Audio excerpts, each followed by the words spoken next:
देखो अभी तक हमने जो वर्क कंप्लीट किया हुआ है उस पर हमने देखो पहले तो एक टेबल बनाया था। टेबल के बाद हमने एक फॉर्म दिया था। फॉर्म के थ्रू डेटा हम ले गए थे सर्वलेट के पास, और सर्वलेट में दो फंक्शन थे हमारे पास, do get and do post. जो ये फॉर्म सबमिशन हो रहा था ये जा रहा था डू पोस्ट के पास। यहाँ पर हमने किया read forms data and save to database. ठीक है, ये JDBC का हमने पहला पार्ट ये कंप्लीट किया। आ रही है?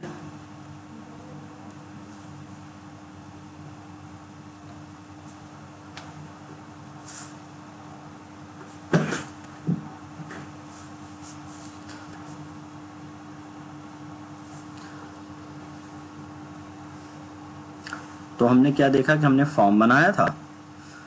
फॉर्म सबमिशन हो रहा था किस वाले फंक्शन पर, डू पोस्ट पर, क्योंकि हमने यहाँ पे मेथड इक्वल टू पोस्ट लिया था। और यहाँ से डू पोस्ट के बाद जो भी हम डेटा यहाँ ले जा रहे थे हमारे डेटाबेस पे सेव हो रहा था। ये पार्ट हमने कंप्लीट किया। और एक फंक्शन और हमने देखा था डू गेट। डू गेट पे काम क्या कर रहे थे हम कि यहाँ से डेटा को फेच करा रहे थे। ठीक है, retrieve from database and show on browser.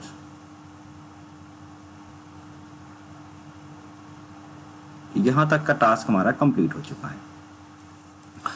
तो सर्वलेट के दो पार्ट हमने पढ़ लिए थे, do get and do post. Do get की फंक्शनैलिटी हमने देख ली एंड डू पोस्ट की फंक्शनैलिटी हमने देख ली।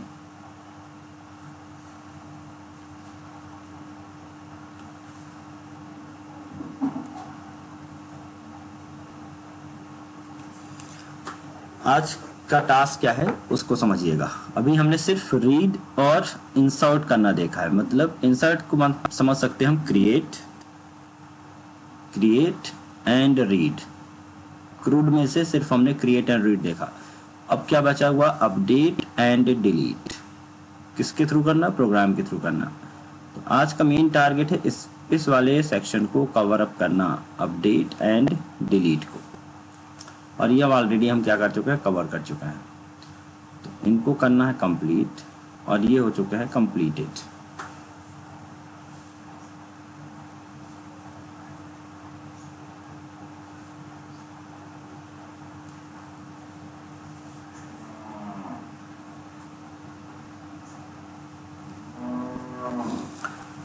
ओके, तो थोड़ा सा वेट कर लेते हैं, और भी स्टूडेंट्स ज्वाइन कर लें हमें, फिर शुरू करते हैं 2-3 मिनट में।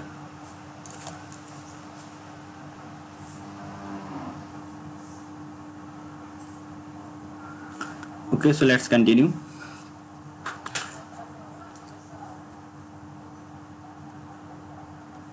Okay, so let's continue the class.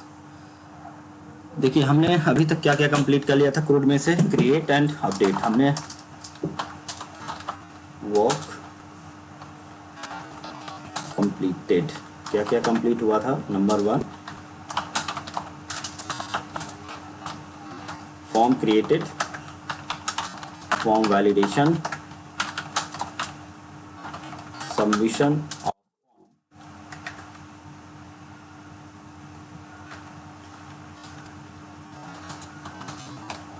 Form to servlet, ये भी हम कर चुके हैं यूजिंग पोस्ट मेथड। ठीक है, फॉर्म को सबमिट कर चुके हैं हम। देन हमने क्या देखा, रीडिंग फॉर्म्स डेटा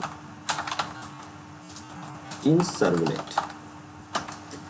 डेटा को रीड किया, और अब रीड किया होगा तो याद रखेंगे हमने कहाँ पे किया होगा, डू पोस्ट मेथड पे, क्योंकि हमने फॉर्म पर पोस्ट मेथड यूज की थी। तो जब भी फॉर्म में पोस्ट मेथड जाएगा, डेटा कहाँ पे जाएगा हमारे पास, डू पोस्ट मेथड में। तो फॉर्म का डेटा रीड किया, then apply JDBC and save the record to database।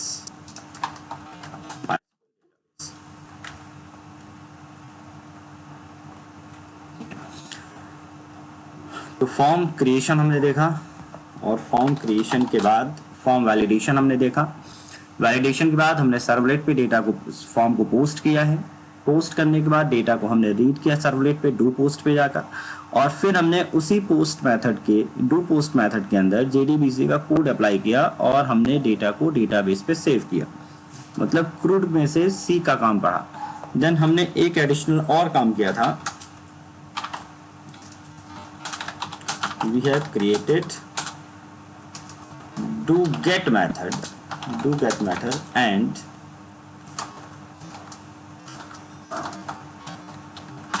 retrieve the records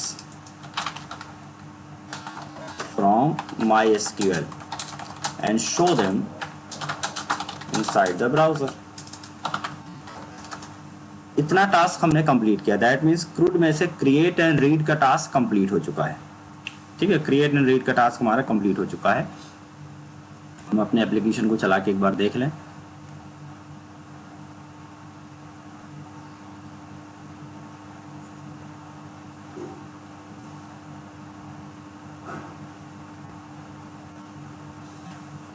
अब देखिए, हमने जो फॉर्म बनाया था, सर्वलेट बनाया था एक्चुअली, तो सर्वलेट को मैंने कहा था जैसे आप सर्वलेट बनाएंगे और सर्वलेट को जब आप रन करेंगे डायरेक्टली, तो बाय डिफॉल्ट गेट मेथड चलेगी। अगर मैं यहाँ से सर्वलेट को रन करता हूँ, पूरा JDBC में रिट्रीव करने का कोड ये देखिए लगाया हुआ था। लिस्ट ऑफ यूजर्स को हमने टेबल के फॉर्मेट में दिखाया। ठीक है, और डू पोस्ट मेथड फॉर्म्स का डेटा आ रहा था। पहले डेटा को हमने रिट्रीव किया था, और उस डेटा को रिट्रीव करने के बाद हमने चेक बॉक्स के थ्रू आई थी, उसे हमने कॉमा सेपरेटेड में बदला, और देन हमने JDBC डेटा मुझे ले जाना था, सब कुछ हम यहाँ पर हमने पढ़ी थी प्रिपेयर्ड स्टेटमेंट के थ्रू होती, जिसमें आपको वैल्यू डायरेक्टली नहीं लिखनी होती, वहां पर पैरामीटर या क्वेश्चन मार्क डालना होता है। देन उसके बाद हम किया किस मेथड से, set string, statement dot set string, set in, इस तरह से आप डेटा को रिप्लेस करेंगे and execute reader, sorry execute update या फिर एग्जीक्यूट क्वेरी। अगर इंसर्ट अपडेट डिलीट की कमांड चला रहे हैं आप, तो एग्जीक्यूट अपडेट चलाएंगे, और अगर आप सेलेक्ट की कमांड चला रहे हैं तो एग्जीक्यूट क्वेरी चलाएंगे। एग्जीक्यूट अपडेट इंटीजर रिटर्न करेगा, जिससे ये पता चलेगा how many record has been affected, और ये आई में हमने निकाल लिया और यहाँ पर एक मैसेज शो कर लिया। और यहाँ पर अगर आप देखें तो सेलेक्ट कमांड चलाई हुई है। सेलेक्ट कमांड में हमने स्टेटमेंट डॉट एग्जीक्यूट क्वेरी चलाई है। एग्जीक्यूट क्वेरी हमेशा रिजल्ट सेट रिटर्न करेगा, और रिजल्ट सेट से डेटा को निकालने के लिए हमने लूप लगाया था। तो ईच रो बाय रो लूप रिपीट होगा, और हर एक रो से कॉलम की वैल्यू निकालने के लिए rs डॉट गेट। ठीक है, अब जो भी कॉलम का टाइप है, गेट इंट सो इंटीजर रिटर्न करने के लिए, gate string for string return करने के लिए। गेट इंट के साथ आपको यहाँ पे कॉलम के नेम पास करने होंगे। गेट इंट में कॉलम का नेम दे दिया, गेट स्ट्रिंग पे कॉलम का नेम दे दिया, तो जो भी कॉलम के नेम है आप यहाँ पे पास करें, डेटा रिट्रीव हो जाएगा। तो देखिए, ये डेटा हमारा रिट्रीव हो रहा था डेटाबेस से। अब यहीं पर देखिए एक बटन मुझे देनी है, यहाँ पर क्लिक करें ऐड मोर रिकॉर्ड। तो ऐड मोर रिकॉर्ड करें तो यहीं से कौन सा फॉर्म खोलना चाहिए, वो जो यूजर वाला हमने फॉर्म बनाया था। ये जो डिजाइन हमने देखी ब्राउजर पे, एक्चुअली ये आ रही है सर्वलेट से, डू गेट से। और डू गेट, ये सर्वलेट पे जब भी हमें कोई HTML कोड लिखना होगा तो ऑलरेडी हमें हर बार out डॉट println के थ्रू ही लिखना होगा। तो देखिए, टेबल को क्लोज किया एंड out डॉट println। अब ये out डॉट println हमें बार बार लिखना रहता है। इसी चीज से हटने के लिए, इसी चीज के कारण जो समय वेस्ट हो रहा हमारा, ये थोड़ा सा टिपिकल भी है, क्योंकि जावा का कोड है और जावा के कोड में HTML लिख रहे हैं, तो JSP आएगा। तो आज की क्लास खत्म करने के बाद कल की क्लास में हम JSP भी शुरू करेंगे। तो println हमने ये क्या शुरू किया, यहाँ पर AHREF इक्वल टू उस फॉर्म का नेम जो हमने बनाया हुआ है एडिशन के लिए। हमने फॉर्म 1 या यूजर फॉर्म आई थिंक बनाया होगा, हाँ ये यूजर फॉर्म बनाया हुआ है। ठीक है, तो यूजर फॉर्म डॉट HTML हमने यहाँ पे लिखा यूजर फॉर्म डॉट HTML। ये सेंसिटिव रहेगा, ये जो भी आप यहाँ पे लिखेंगे तो इसको ध्यान रखना है, जो भी आपने लिया होगा जिस केस में, उसी केस में लिखना है। और हमने लिखा ऐड मोर रिकॉर्ड। ठीक है, सिर्फ रिफ्रेश कर दीजिए, यहाँ पर एक बटन बन गई आपके पास ऐड मोर रिकॉर्ड। जैसे आप यहाँ पे क्लिक करेंगे देखिए यूजर फॉर्म ओपन हो गया। ठीक है, यूजर फॉर्म ओपन हो गया। तो user registration form, font set करना होगा अगर आपको वहाँ भी इसी तरह से, तो आप थोड़ा सा CSS अप्लाई कर लीजिए। हालांकि सर्वलेट में इन सब चीज़ों की ज़रूरत नहीं पड़ती है, JSP पे सारी चीज़ें मैं एक्सप्लेन करूँगा। फिर भी अगर आपको कहीं भी लगता है कि मुझे अप्लाई करना है, जैसे लिस्ट ऑफ यूज़र्स है, यहाँ पर तो S2 लिखा है, टेबल लिखा आपने, टेबल पे यहीं पर आप स्टाइल लगा सकते हैं, style equal to font family Corbel, font size 20 px।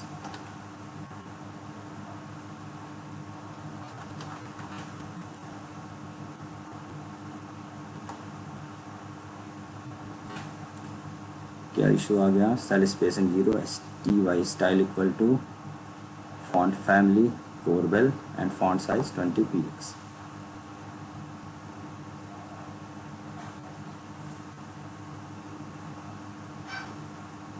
ठीक है, तो ये आप थोड़ी छोटी सेटिंग्स आप कर सकते हैं।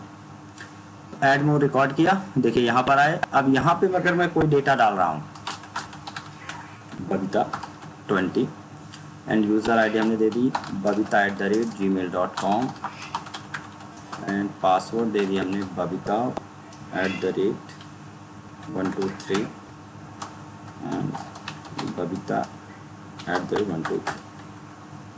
इसको हमने कर दिया फीमेल और डांसिंग एंड कुकिंग इनकी कर दी हमने हॉबी। ठीक है, और यहाँ पे हमने किया register. One record inserted successfully. ये देखिए मैसेज हमने कल की क्लास में कंप्लीट कर लिया था। ठीक है, लास्ट क्लास में, कल तो आई थिंक क्लास नहीं हुई, परसों रात की क्लास में हमने कंप्लीट किया था यहाँ तक। अब देखिए जैसे ही रिकॉर्ड इंसर्ट होता है वैसे ही यहाँ पे ये मैसेज नहीं चाहिए मुझे, सीधे डायरेक्टली कहाँ पे रिडायरेक्ट हो जाना है, मुझे डेटा सर्वलेट पे। मैं चाह रहा हूँ रिकॉर्ड इंसर्ट करने के बाद सीधे यही वाला पेज आए और यहाँ पे मुझे सीधे रिकॉर्ड दिखना चाहिए इंसर्ट करने के बाद। तो जब भी आपको सर्वलेट पर एक पेज से दूसरे पेज पर जाना है विदाउट यूजिंग हाइपरलिंक, अभी हमने हाइपरलिंक यहाँ बनाया देखिए ऐड मोर रिकॉर्ड पे, लेकिन हम चाहते हैं टास्क कंप्लीट करने के बाद ऑटोमेटिकली हमारा सर्वलेट या कंट्रोल किसी और पेज पे पहुंच जाए। तो इसके लिए हम बोलते हैं उसे नेविगेशन, यूजिंग नेविगेशन और रिडायरेक्शन।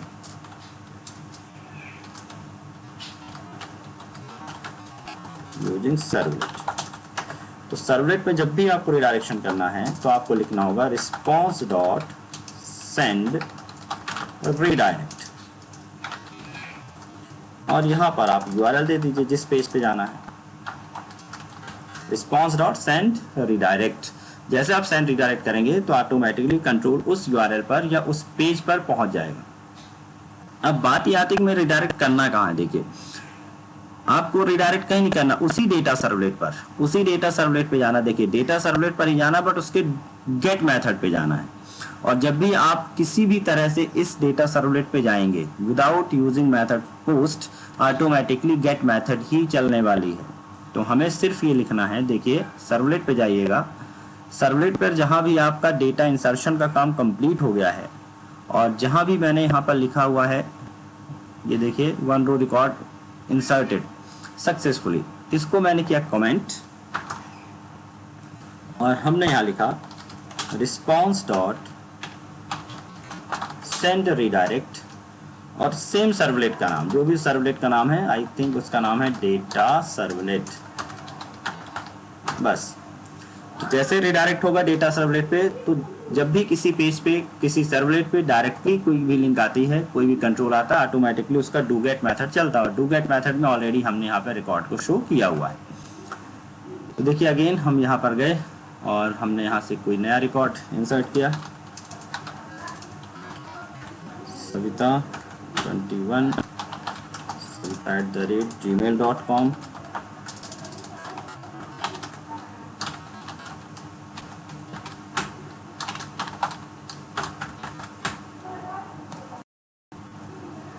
देखिए रिडायरेक्ट ये भी देखना है कि हमारा जो वैलिडेशन काम कर रहा है कि नहीं, बिल्कुल कर रहा है। देखिए वन हॉबी सेलेक्ट करने के लिए कह रहा है और पासवर्ड कंफर्म पासवर्ड भी मैच नहीं हुआ था, तो ये दोनों वैलिडेशन यहाँ लगे हुए हैं। ठीक है,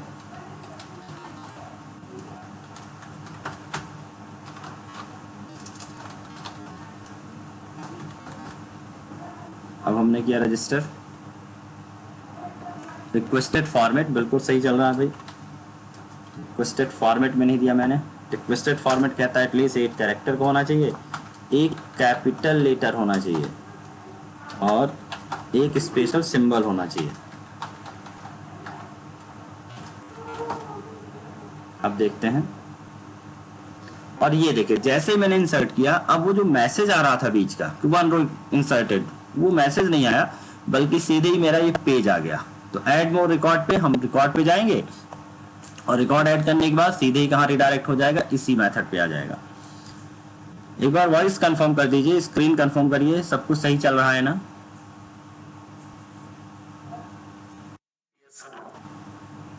ठीक है, तो हमने क्या किया यहाँ पर, ये कल का टास्क अभी तक का जो कंप्लीट था, फॉर्म पोस्ट पे जा रहा था, पोस्ट पे जाने के बाद डेटा को यहाँ पर डेटा को सेव कर रहा था डेटाबेस में, और दूसरा काम हमने किया सेव करने के बाद रिडायरेक्ट करना था मुझे इसे डू गेट मेथड पर, क्योंकि डू गेट मेथड में ही तो शो हो रहा है। तो डू गेट मेथड पे रिडायरेक्ट करने के लिए मुझे कुछ नहीं लिखना है, उसी सर्वलेट पर वापस से रिडायरेक्ट कर देना है, उसी सर्वलेट पे जो भी सर्वलेट का नाम है, by default he do get method चलने लगेगी। तो रिडायरेक्ट कर लिया हमने किस पे, सेम सर्वलेट पर। एक इसका अल्टरनेटिव तरीका भी है, अगर आपको इसी सर्वलेट के अंदर डू गेट मेथड को कॉल करना है, ठीक है, सेम जगह पर, तो इसका बी का पार्ट 1 देखिए, दूसरा पार्ट क्या हो सकता है कि आप इस डू गेट को कॉल कर लें। देखिए प्रोग्रामिंग के सारे एक्सपेक्ट हमें पता होना चाहिए।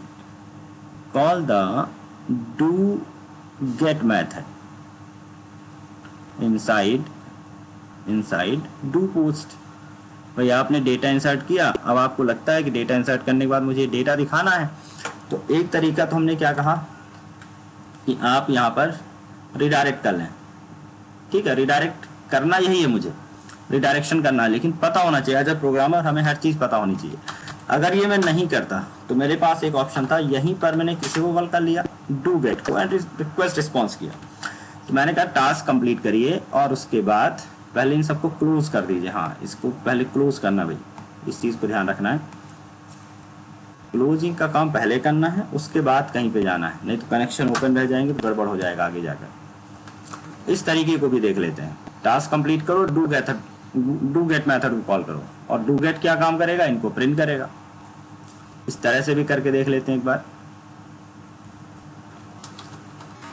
रोहन 20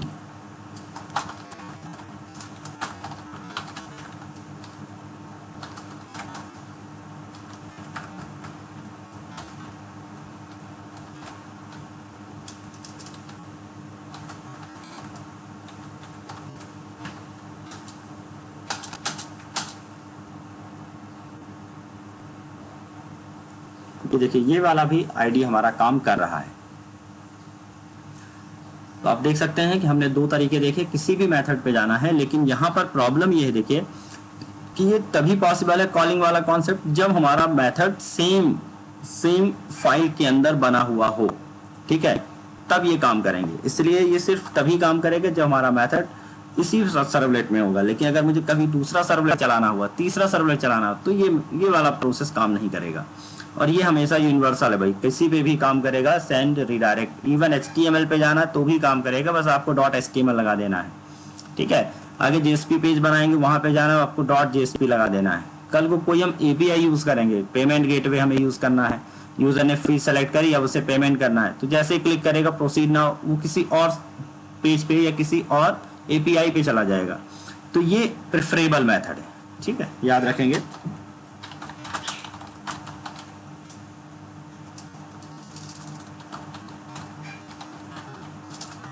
प्रेफरेबल है, और ये केवल तब काम करेगी जब हमारा फंक्शन या मेथड सेम सर्वलेट पर होगा, तो ही हम कर सकते हैं। चलिए अब आगे का टास्क क्या है वो देखते हैं। आगे का टास्क ये है तो मुझे कंप्लीट करना है अपडेट और डिलीट। तो अपडेट और डिलीट के लिए क्या कहानी होगी इसको समझिएगा।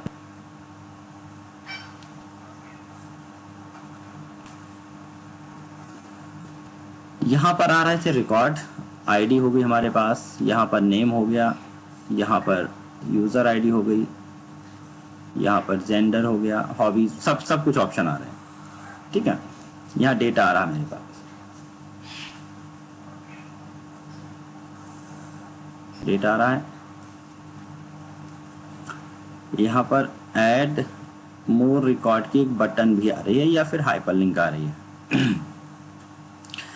अब मुझे किसी भी रिकॉर्ड को डिलीट करना है, ध्यान समझिएगा। मैं डिलीट और अपडेट की बात कर रहा हूँ केवल। यहाँ पर डिलीट एंड अपडेट, ये कंप्लीट हुआ तो हमारा क्रूड एप्लीकेशन कंप्लीट हो जाएगा। और सबसे इम्पॉर्टेंट है, किसी भी जगह पर अगर आप कभी भी इंटरव्यू के लिए जाएंगे, इंटर्नशिप के लिए जाएंगे, किसी भी ट्रेनिंग के लिए अप्लाई करेंगे, सिर्फ और सिर्फ एक ही चीज़ आपसे पूछेगा, वो क्रूड, इसके अलावा कुछ भी नहीं पूछने वाला वो। तो अगर आपको क्रूड समझ में आ गया, क्रिएट, रीड, अपडेट, डिलीट, एक ही एप्लीकेशन देगा बनाने को और एक ही चीज़ आपको फॉर्म बना के दे बोलेगा कि भाई एक दिन में या 12 घंटे में या 48 घंटे में आप इस फॉर्म को कंप्लीट करके दीजिए, बस, और कुछ भी नहीं पूछता। तो देखिए यहाँ पर हमने क्रिएट, अपडेट तो देख लिया, सॉरी क्रिएट और रीड तो देख लिया, डिलीट कैसे करना। तो देखिए हर एक रिकॉर्ड के आगे 1 हुआ, 2 हुआ, 3 हुआ, सभी रिकॉर्ड के आगे मुझे यहाँ पर इसी टेबल के अंदर 2 बटन ऐड करनी है। देखिए, एडिट और डिलीट, ठीक है। ईच एंड एवरी रो के आगे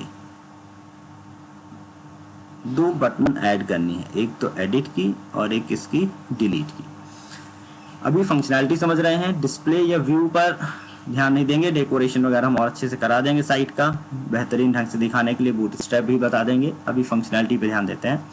तो एडिट और डिलीट, ये 2 बटनें मुझे चाहिए इसके साथ हर एक रिकॉर्ड के आगे। जैसे ही मैं एडिट करूंगा तो देखिए ऐड मोर रिकॉर्ड पे क्या हो रहा था, फॉर्म ओपन हो रहा था।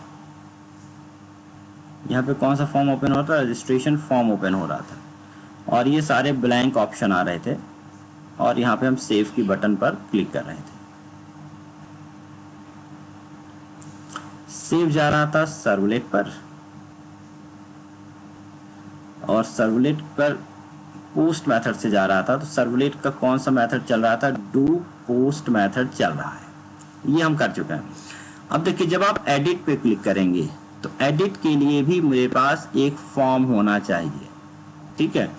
और उस फॉर्म पर ऑलरेडी डेटा, जो भी डेटा है, बिल्कुल रजिस्ट्रेशन फॉर्म जैसा ही है। यहाँ भी आपका यूजर, सॉरी यहाँ पे नेम आ गया, बट यहाँ जो नेम होगा वो पहले से फिल्ड आएगा। यहाँ पर एज आ गया, यहाँ पर एज होगी, वो पहले से फिल्ड आएगी, जो भी एज दिया है, बाकी भी इसी तरह से आएंगे। और जहाँ पर आप अपने डेटा को मैन्युअली चेंज कर सकते हैं, हाँ सर चीज चेंज नहीं कर सकते, यूजर आईडी के लिए परमिशन मैं नहीं दूंगा यहाँ से चेंज करने के लिए, या पासवर्ड यहाँ से नहीं कराऊंगा चेंज, उसके लिए मैं चेंज पासवर्ड का अलग से कोई ऑप्शन बनाऊंगा। तो जो भी आपको एडिटेबल करना है, चेंजेबल करना करिए, और एक बटन बना दीजिए अपडेट, ठीक है। यहाँ पर कौन सी बटन थी, ऐड मोर पे सेव का, रजिस्ट्रेशन फॉर्म पे सेव की बटन थी। जब आप अपडेट वाला फॉर्म बनाएंगे तो अपडेट वाले फॉर्म पे भी डिजाइन तो ऐसे ही कुछ रहेगा, जहां पर यूजर अपनी वैल्यू को देख सकता है, पुरानी वैल्यू को, और नई वैल्यू यहाँ पे सेट करके अपडेट पे क्लिक करेगा। और जैसे ही अपडेट पे क्लिक करेगा भाई देखिए, तो यहाँ भी मल्टीपल डेटा लेके जा रहा है। तो यहाँ की मेथड भी क्या होनी चाहिए, पोस्ट होनी चाहिए। मेथड यहाँ भी पोस्ट होगी, और ये भी किसी न किसी सर्वलेट पर जाएगा। एक चीज को याद रखना है, जब भी ऑपरेशन का काम होगा, डेटाबेस पे कोई इंसर्शन, अपडेशन, डिलीशन, तो डेटा लेकर सीधे सर्वलेट पर जाएगा। सर्वलेट, अब बात ये आती है कि मैंने तो एक सर्वलेट बना लिया, अब क्या इन सब के लिए अलग अलग सर्वलेट बनाना है भाई, एडिट के लिए अलग, डिलीट के लिए अलग? तो ऐसा नहीं करना मुझे। जब भी आपके पास कोई भी काम होगा तो सिंगल सर्वलेट, जो मेरे पास ये डेटा सर्वलेट बना हुआ था, डेटा सर्वलेट हमने बनाया हुआ है, इसी डेटा सर्वलेट पर इसको भी सबमिट कराना है, और इसी डेटा सर्वलेट के पास इसकी भी रिक्वेस्ट लेके जानी है। ये क्या रिक्वेस्ट लेके जाएगा भाई कि मेरे इस रिकॉर्ड को आप क्या कर दीजिए, अपडेट कर दीजिए। ये रिक्वेस्ट क्या लेके जा रहा है कि मेरे रिकॉर्ड को आप ऐड कर दीजिए डेटाबेस में। अब क्योंकि यहाँ भी पोस्ट मेथड है तो इसका डू पोस्ट चलेगा और ये भी किसके पास जाएगा, डू पोस्ट के पास ही जाएगा। अब यहाँ से आई एम्बिग्विटी। अब अगर इसके पास हर एक रिक्वेस्ट पोस्ट में आ रही है, अभी तो केवल एक ही रिक्वेस्ट आ रही थी गेट पे, तो हमें पता था भाई गेट चलना है, दैट मीन्स हमें सीधे क्या करना है, शो करना है। अगर पोस्ट चल गया तो हमें पता था कि सीधे मुझे इंसर्ट करना है। लेकिन जब भी इस तरह की सिचुएशन आएगी कि एक से ज़्यादा रिक्वेस्ट आ रही हैं गेट के पास या फिर पोस्ट के पास, तो फिर आएगी एम्बिग्विटी। एम्बिग्विटी मतलब अब ये कंफ्यूज होगा कि मुझे करना क्या है, इंसर्ट करना है या अपडेट करना है। तो इसके लिए आपका सॉल्यूशन ये रहेगा कि जब भी आप यहाँ से कोई रिक्वेस्ट लेके जाएंगे एक ही फंक्शन के पास, एक ही सर्वलेट के पास, तो मुझे यहाँ पर अब एक कॉन्सेप्ट लगाना होगा, क्वेरी स्ट्रिंग। क्वेरी स्ट्रिंग क्या लगाना होगा, क्वेरी स्ट्रिंग। और याद करिए ये वर्ड हमने आपको सिखाया था जब हम फॉर्म बना रहे थे, और हमने फॉर्म पे कहा था जब आप गेट मेथड यूज करते हैं तो गेट मेथड आपके एड्रेस बार पर, जो भी आपका ब्राउजर है उसका अगर आप एड्रेस बार पे देखेंगे तो एड्रेस बार पे सारी वैल्यू को यूआरएल के साथ क्वेश्चन मार्क लगा के आईडी और नेम और वैल्यू पेयर में ले जाता है। Name equal to something and फिर age equal to something and इस तरह से डेटा को लेके जाएगा। और ये जो बनावट हुई इसी को हमने क्या कहा था, क्वेरी स्ट्रिंग। तो जब भी एडिशनल डेटा कोई भी भेजना है मुझे यूआरएल के साथ एसोसिएट करके, जैसे अगर मैंने लिखा AHREF इक्वल टू और यहाँ पे मैंने कहा हेलो सर्वलेट पे जाओ, तो हेलो तो जाएगा, बट मैं चाहता हूँ इसके साथ कोई वैल्यू एसोसिएट करके ले जाइए। तो यहीं पर आपको लिखना क्वेश्चन मार्क एंड सपोज कि मैंने लिखा name equal to Ram, name equal to Ram.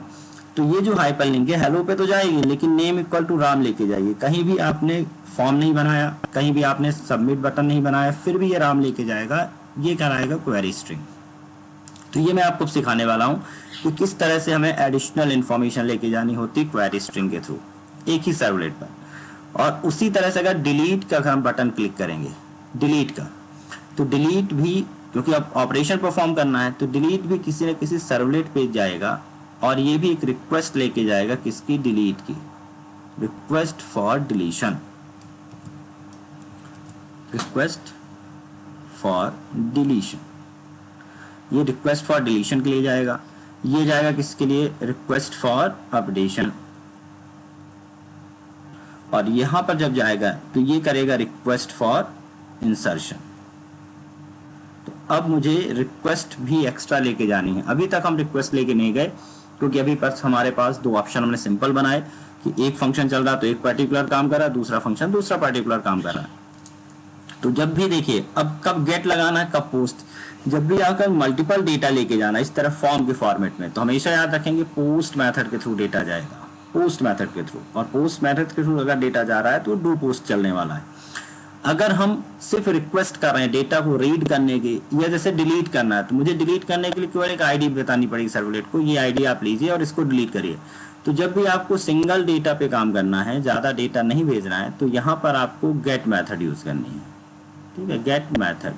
तो रिकॉर्ड को रिट्रीव करना हुआ या डिलीट करना हुआ तो आप गेट मेथड के थ्रू आप डिलीट कर सकते हैं, लेकिन जब आपको इंसर्शन अपडेशन कराना है तब आपको पोस्ट मेथड लगानी है। ठीक है, तो पहले तो ये स्ट्रक्चर बना लेते हैं एडिट और डिलीट का, फिर इनको हम समझाते हैं कैसे आपका रिडायरेक्शन वाला काम कंप्लीट करना है। तो एडिट और डिलीट,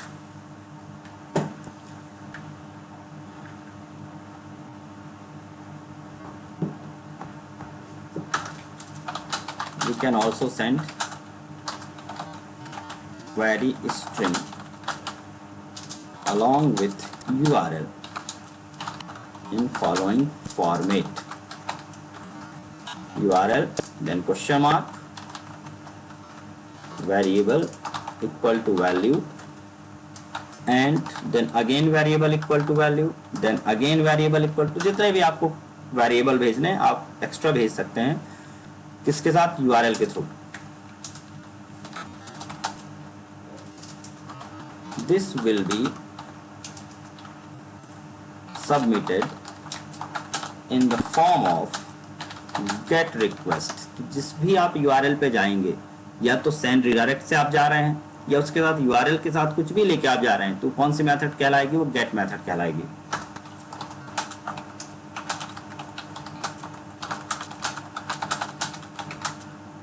कब जरूरत पड़ेगी इसकी भाई? It is required when we want to send some additional data और request a part of forms data. देखिए फॉर्म में जो डेटा है वो तो जाएगा ही सबमिट करने पे, लेकिन उसके अलावा अगर कोई रिक्वेस्ट भेजनी, जैसे फॉर्म सबमिट हुआ लेकिन ये बताना पड़ेगा फॉर्म का डेटा मैंने अपडेट के लिए सबमिट किया है या फिर सेव के लिए सबमिट किया है, तो ये एडिशनल इन्फॉर्मेशन हो गई। तो जब भी आपको एडिशनल इन्फॉर्मेशन देना है a part of forms data, then we need which part? Query string वाला पार्ट। चलिए तो ये प्रैक्टिकल जब देखेंगे तब इसको हम देख लेंगे।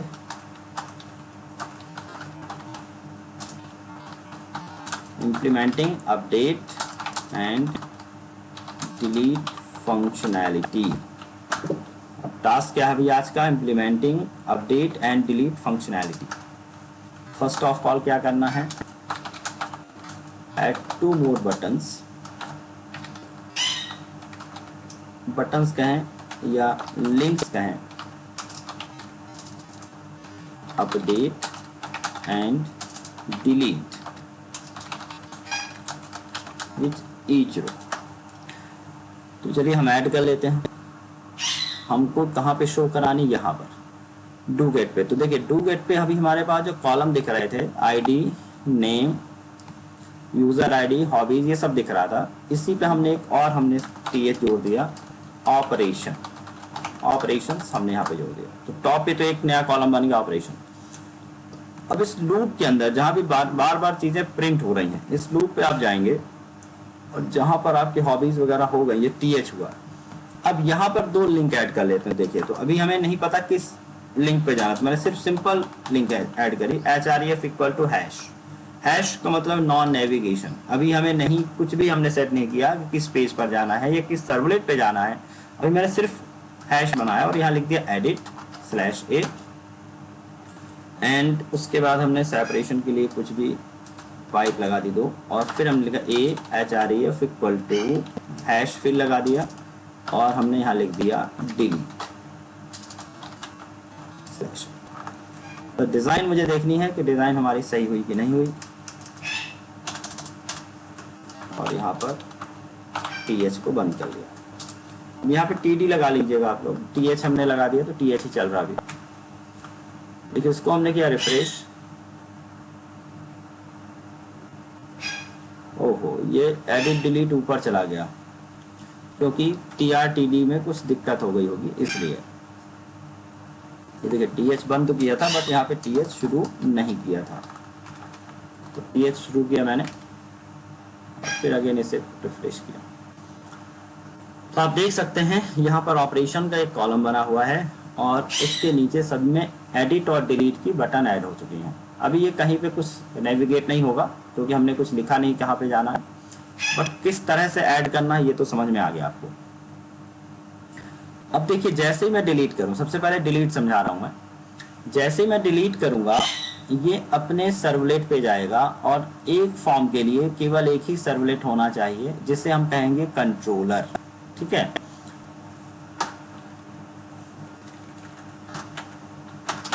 नोट में इस नोट को ध्यान से सुनिएगा, ध्यान से नोट कर लीजिएगा, दिमाग में रख लीजिएगा कि there must be single servlet to perform all the database related operation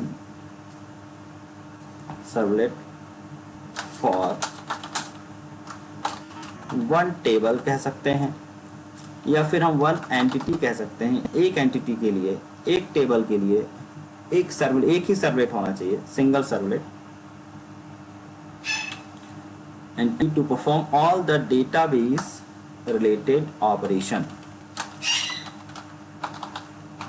तो ऐसा नहीं करना हमको कि ऐड के लिए अलग सर्वलेट बनाएं, एडिट के लिए अलग, क्योंकि पता है आपको कि जब भी आपको JDBC वाला पार्ट करना है आपको सर्वलेट पे ही करना है, लेकिन सब कुछ एक ही सर्वलेट पे कराना है। This servlet is technically called as controller. तो अभी बेसिकली जो हम सर्वलेट पे काम कर रहे हैं कंट्रोलर पे काम कर रहे हैं। नाम कुछ भी रखें, my servlet, your servlet, data servlet, but basically this is called as controller. तो इसीलिए आगे जो सर्वलेट हम बनाएंगे उनके नाम क्या कंट्रोलर लगा देंगे। जैसे यूजर है तो यूजर सर्वलेट ना लिख के मैं लिखूंगा यूजर कंट्रोलर। तो जब भी ये वर्ड मिलेगा आपको कभी भी तो समझ जाएगा सर्वलेट की बात कर रहे हैं, या किसी भी क्लास के आगे कंट्रोलर लगा है that mean that is servlet. तो कंट्रोलर और यहाँ पे लिखा one of the important part of MVC model. MVC model की तरफ बढ़ेंगे हम, और एमवीसी मॉडल में मॉडल व्यू कंट्रोलर 3 पार्ट होते हैं, और 3 पार्ट में से अभी हम किस पार्ट पे काम करना शुरू कर चुके हैं, कंट्रोलर पे काम करना शुरू कर चुके हैं। तो एमवीसी मॉडल में controller is nothing but a servlet that will perform all the database related operation. वही डिसाइड करेगा कब कौन सा फॉर्म रिडायरेक्ट करना है। जैसे भी मैंने देखा कि एक हमारा इंसर्शन काम खत्म हुआ, उसके तुरंत बाद डिस्प्ले वाले पे चला गया हुआ। इंसर्शन काम खत्म हुआ और इंसर्शन के काम को फिनिश करने के बाद सीधे डिस्प्ले पे चला गया। तो रिडायरेक्शन का काम भी कंट्रोलर कर रहा है, वो डिसाइड कर रहा है कि हमें कब कौन से फंक्शन को कॉल करना है, कब मुझे डिलीट ऑपरेशन परफॉर्म करना है, कब मुझे इंसर्शन ऑपरेशन परफॉर्म करना है। तो सारा खेल यहाँ पर कंट्रोलर का रहने वाला है। तो controller is nothing but a servlet. MVC model का मॉडल एंड व्यू बताएंगे। व्यू होती है जेएसपी फाइलें, तो कल की क्लास में व्यू की बात भी करूंगा मैं। तो यहाँ पर देखिए क्या करना होगा, बटन तो हमने ऐड कर ली। अब देखिए सबसे पहले डिलीट का काम करते हैं, डिलीशन का काम।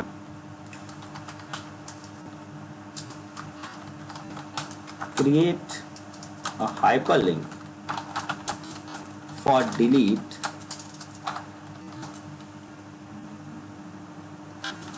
and navigate it to the controller। Controller मतलब समझ गए ना आप, सर्वलेट की बात कर रहे हैं। नेविगेट का मतलब होता है एचआरईएफ में आप कंट्रोलर का नाम लिख दीजिए। तो create a hyperlink for delete and navigate it to the controller. This will invoke do get. अब देखिए हाइपरलिंक है तो याद रखना ये डू गेट मेथड को इन्वोक करेगी of the controller.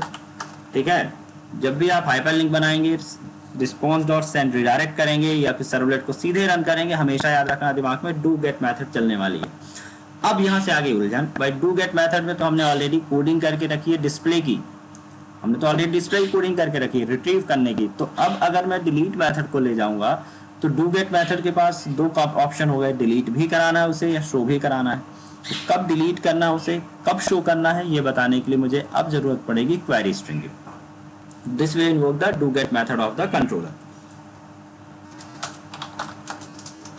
Where we have already defined the retrieve operation। ठीक है, so now we have to send a query string along with URL so that controller can determine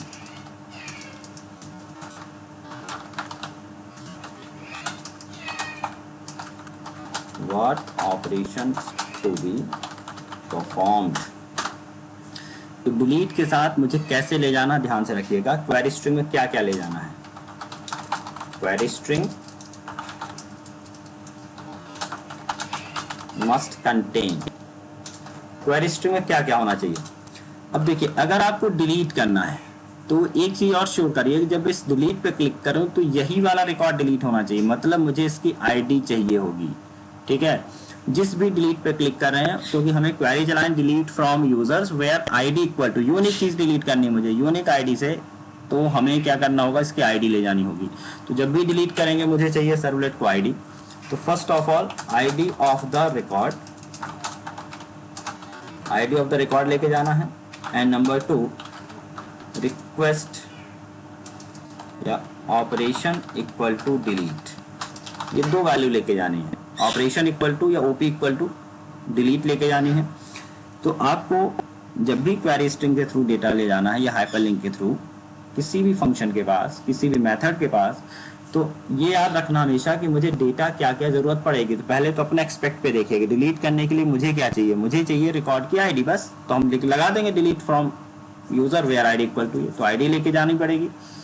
और मुझे delete करना है या show करना है, करना क्या है ये कैसे डिसाइड करेंगे हम, इसके लिए एक और क्वेरी स्ट्रिंग लेके जाएंगे, एक वेरिएबल मान लेते हैं हम, ऑपरेशन नाम का एक वेरिएबल बनाएंगे और जिसकी वैल्यू हम क्या सेट करके ले जाएंगे, delete, where operation is a variable and delete is value। सो कुछ इस तरह से बनेगा href इक्वल टू, हमारे पास कंट्रोलर का नाम क्या था, data servlet question mark, ID equal to, यहाँ कुछ आईडी जाएगी, एंड ओपी इक्वल टू हम यहाँ पे क्या ले जाएंगे, डिलीट। यहाँ डिलीट तो लिखा ही हुआ है।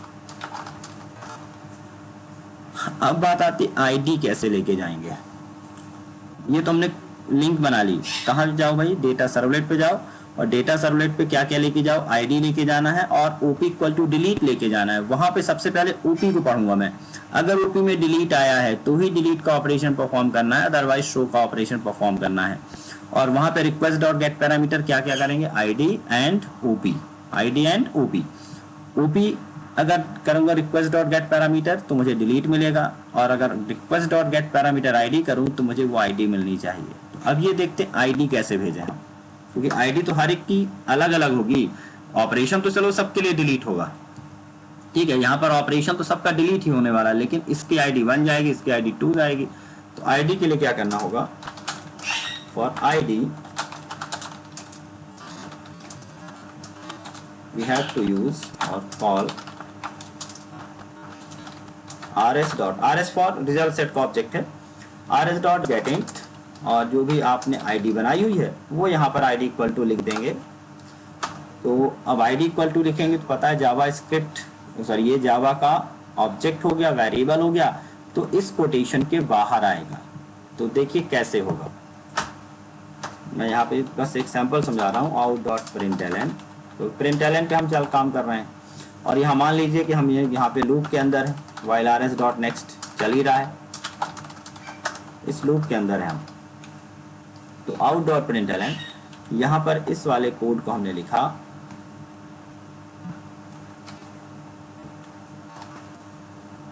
डबल कोटेड वैल्यू शुरू कर दी हमने यहाँ से। अब देखिए आईडी इक्वल टू, अब आईडी इक्वल टू क्या लिखना है मुझे, RS डॉट गेट वाला काम। तो यहाँ पे इस कोटेशन को मैंने बंद किया, कोटेशन को मैंने बंद किया और प्लस करके लिखा RS dot get int ID, get int ID. तो ये RS हुआ प्लस, देन आगे फिर हमने कंटिन्यू कर लिया। तो जैसे आप लिखेंगे तो देखिए कंडीशन क्या, data servlet ID equal to, यहाँ पे आईडी आ जाएगी, पुट हो जाएगी, और फिर कंटिन्यू करके यही जहां से मैंने छोड़ा था वहीं से कंटिन्यू करके and OP equal to delete, और ये सिंगल कोटेशन भी यहाँ पे बंद हो गया, और लास्ट में यहाँ पे डबल कोटेशन बंद हो जाएगा और ये बंद हो जाएगा। तो अब ये जाएगा डेटा सर्वलेट पे 2 वैल्यू लेकर, आईडी और ऑपरेशन। तो देखिए हम यहाँ पर जाएंगे, सबसे पहले हमने यूजर आईडी किया है, हॉबीज किया है, और यहाँ पर हम एंटर मार देते हैं ताकि नीचे आगे कंटिन्यू कर सकें। देखिए एंटर करेंगे ऑटोमेटिकली लास्ट में प्लस प्लस जोड़ लेगा, नहीं जोड़ा क्या इसने, हाँ जोड़ लिया इसने। तो एडिट वाला भी नहीं कर रहे, अभी हम डिलीट वाला कर रहे हैं। तो href equal to data servlet question mark, ID equal to कुछ भी लेके जाना है, तो जहां पर आईडी इक्वल टू लेके जाना, तो यहाँ पर देखिएगा डबल कोट बंद किया, प्लस लिखा RS डॉट गेट इंट। अब क्योंकि लूप के अंदर लिखा है तो हर एक बार ये लूप चलेगा, और हर बार यहाँ पर जो आईडी की वैल्यू है अलग अलग आएगी, एंड प्लस, फिर प्लस लिखा और फिर डबल कोट शुरू किया, and OP equal to, operation equal to, ये रिक्वेस्ट इक्वल टू, कुछ भी आप यहाँ लिख दीजिए, डिलीट। ठीक है, ये बन गया हमारी कहानी। अभी अगर मैं रिफ्रेश करूं तो भी कुछ होगा नहीं,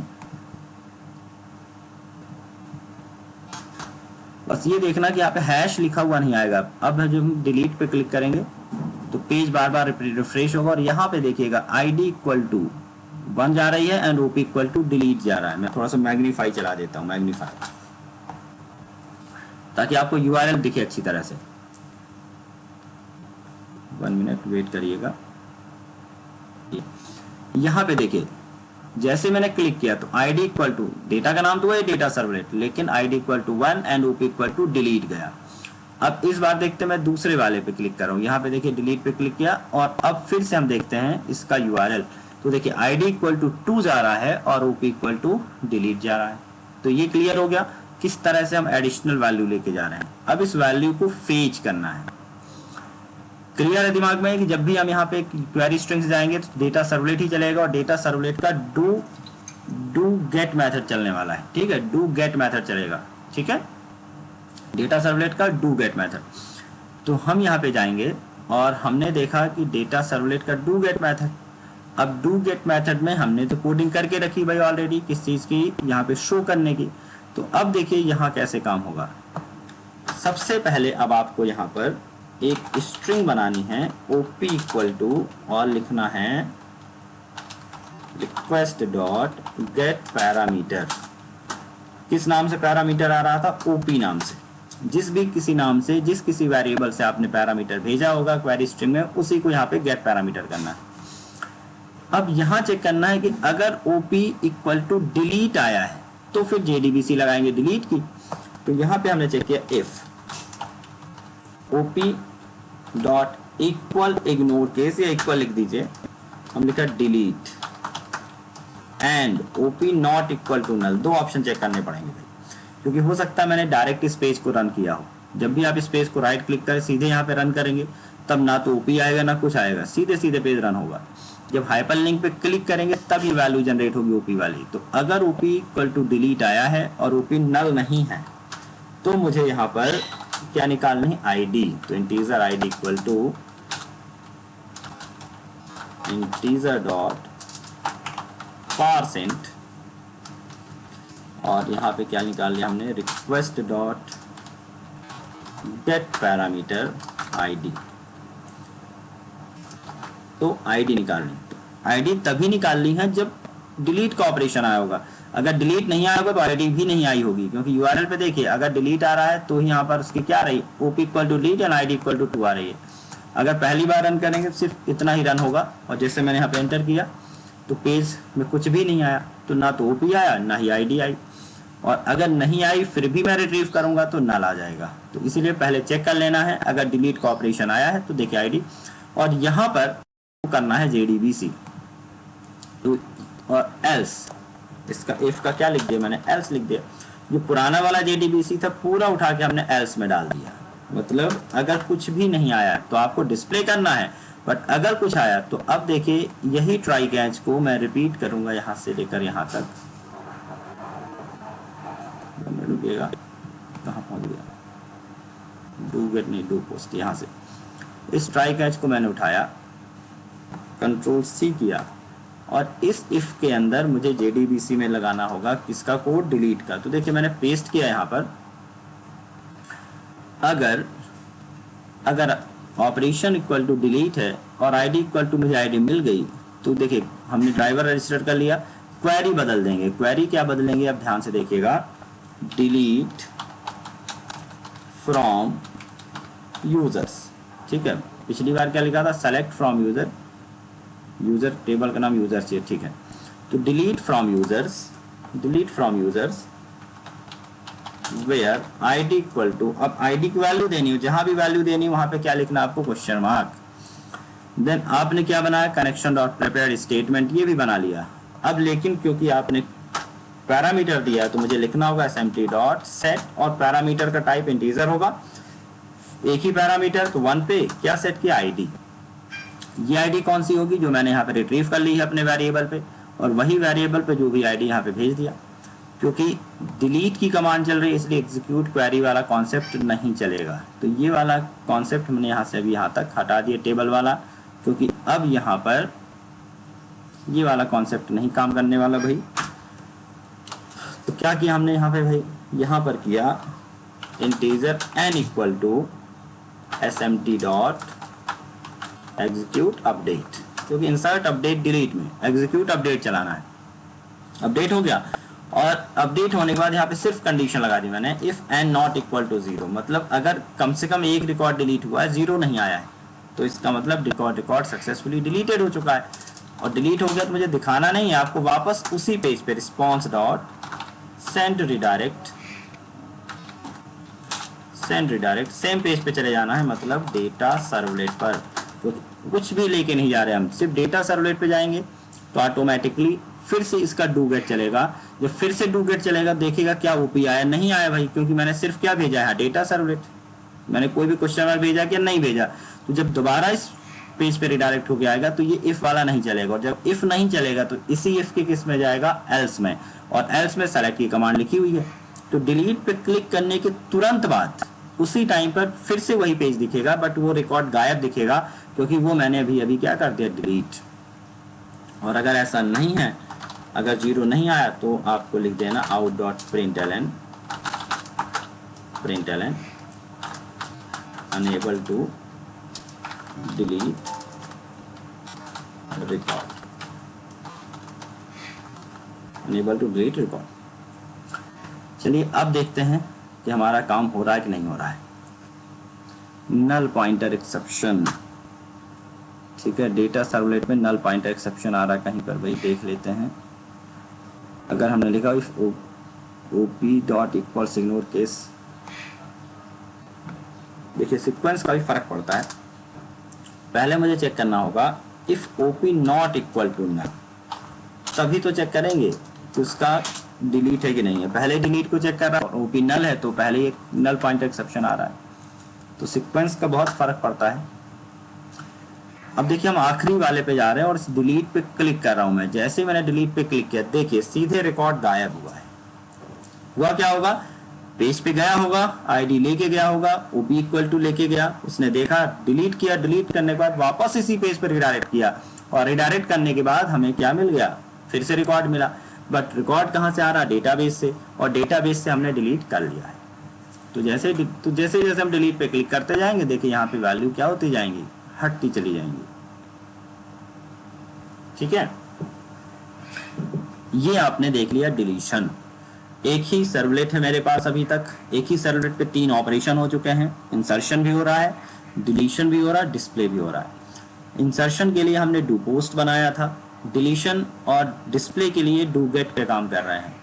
अगर कोई ऑपरेशन या कोई भी क्वेरी स्ट्रिंग नहीं जा रही है तो डिस्प्ले हो रहा है, बट अगर मैं यहाँ पे क्लिक कर रहा हूँ तो क्वेरी स्ट्रिंग जा रही है, और उस क्वेरी स्ट्रिंग से हम डिसाइड कर पा रहे हैं कि हमें कौन सा ऑपरेशन परफॉर्म कराना है। तो डू गेट में आपने देख लिया यहाँ पर।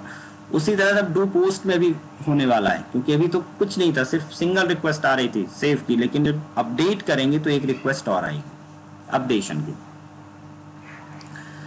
ठीक है, अब एक थोड़ा सा गड़बड़ है यहाँ पर कि जब भी आप डिलीट करने के बाद कंफर्मेशन करना चाहिए, do you want to delete. क्योंकि गलती से भी अगर हमने कोई ऐसा अच्छा प्रोजेक्ट बनाया और गलती से यूजर ने क्लिक कर दिया कहीं, तो डिलीट हो जाएगा रिकॉर्ड। तो सबसे पहले यहाँ पे जावास्क्रिप्ट का थोड़ा सा वैलिडेशन लगा लेते हैं, इफ कंडीशन वाला जावास्क्रिप्ट का, सॉरी कौन सा, कंफर्म वाला। लगाना कहाँ पड़ेगा, सर्वलेट पे ही। सर्वलेट पे देखिए हम काम तो सब कर पा रहे हैं HTML का, बट प्रॉब्लम ये है कि हर चीज मुझे क्लास के फॉर्मेट में करनी होगी, out.println लगा के करना पड़ता है, इसलिए थोड़ा सा टिपिकल हो जाता है, कठिन ज्यादा हो जाता है। और इसी डिफिकल्टी को खत्म करने के लिए आएगा JSP। तो फिलहाल अभी तो JSP नहीं है, तो हम क्या करेंगे, डिलीट वाली बटन हमने जो बनाई है उस पर यूजर से एक फंक्शन कॉल करवाना है, और जब भी फंक्शन कॉल करवाना है तो मुझे फंक्शन बनाना पड़ेगा। तो देखिए अब कैसे बनेगा फंक्शन। इस आईडी को हमने लिया और इस आईडी में ट्राई के अंदर ट्राई ही बना लेते हैं। चलिए, स्क्रिप्ट वाला कोड मुझे चाहिए। आपको पता तो रहना ही चाहिए कि जावास्क्रिप्ट में कभी ज़रूरत पड़ गई तो हम किस तरह से जावास्क्रिप्ट बनाएंगे। तो स्क्रिप्ट में गए और स्क्रिप्ट में हमने जाकर यहाँ पर डिफाइन कर लिया out.println, यहाँ अपने स्क्रिप्ट लिख लिया, स्ट्रिंग स्क्रिप्ट इक्वल टू। चलिए स्क्रिप्ट यहाँ क्यों लिखें, आपको एक चीज बतानी रह गई तो आज भी वो कंप्लीट ही कर देता हूँ मैं। जब भी कोई जावास्क्रिप्ट का फंक्शन बनाना है तो एक ऑप्शन तो आपको सिखा चुका हूँ मैं कि HTML पे जाइएगा और हेड सेक्शन पे बना लीजिएगा, लेकिन जब कोई फंक्शन मुझे मल्टीपल टाइम यूज़ करना है, कभी HTML में, कभी सर्वलेट पे, कभी JSP पर, तो आप अपने वेब पेज पे जाइएगा और न्यू करके एक यहाँ पर जावा स्क्रिप्ट फाइल ऐड कर लीजिएगा। ठीक है, कौन सी फाइल? जावा स्क्रिप्ट फाइल। यहाँ देख लेते हैं कोई ऑप्शन दिख रहा है क्या? Folder, JSP, Java class, servlet, HTML, यहाँ पे मिल गया जावा स्क्रिप्ट फाइल। जावा स्क्रिप्ट फाइल बना ली हमने, बना लिया माई स्क्रिप्ट नाम से, इसको सेव कर लिया, माई स्क्रिप्ट डॉट JS नाम की फाइल बन जाएगी। फिलहाल मैंने केवल एक फंक्शन बनाया, फंक्शन मेक कन्फर्मेशन, या हाँ ठीक है, मेक कन्फर्म, सिर्फ इतना सा मैंने लिखा, इफ कन्फर्म, क्योंकि ये बना बनाया function confirm, do you want to remove this record, क्या आप इस रिकॉर्ड को रिमूव करना चाहते हैं? इफ लिखा हुआ है, अगर इफ है तो रिटर्न कर देना है ट्रू,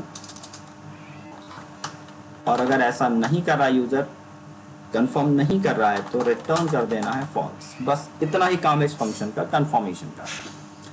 इस फंक्शन को कॉल कब करना? जब यूजर डिलीट पे क्लिक करेगा। तो दैट मीन्स अब इस फंक्शन को मुझे अपने स्क्रिप्ट के साथ एसोसिएट करना होगा, लिंक करना होगा। तो आपको जाना है अब अपने सर्वलेट पर, और सर्वलेट पे जाने के बाद यहाँ पे आउट डॉट प्रिंटलन लिख देना है, और यहाँ पे किस तरह से लिंक करें वो देखिए। लिंकिंग कैसे होगी? Script type equal to text slash JavaScript, और यहाँ लिखें src इक्वल टू आपके इस फंक्शन या सॉरी आपकी स्क्रिप्ट फाइल का नाम, तो मैंने लिखा my script dot JS, my script dot JS and slash script. ये हो गई linking. Now we can call any function of this file inside our application, ये इनसाइड आर सर्वलेट। इस सर्वलेट के अंदर इसके कोई भी फंक्शन कॉल कर सकते हैं। अब तो कहाँ पे कॉल करना? देखिए, कॉल करना मुझे जहाँ पर मैंने डिलीशन के लिए बटन बनाई होगी।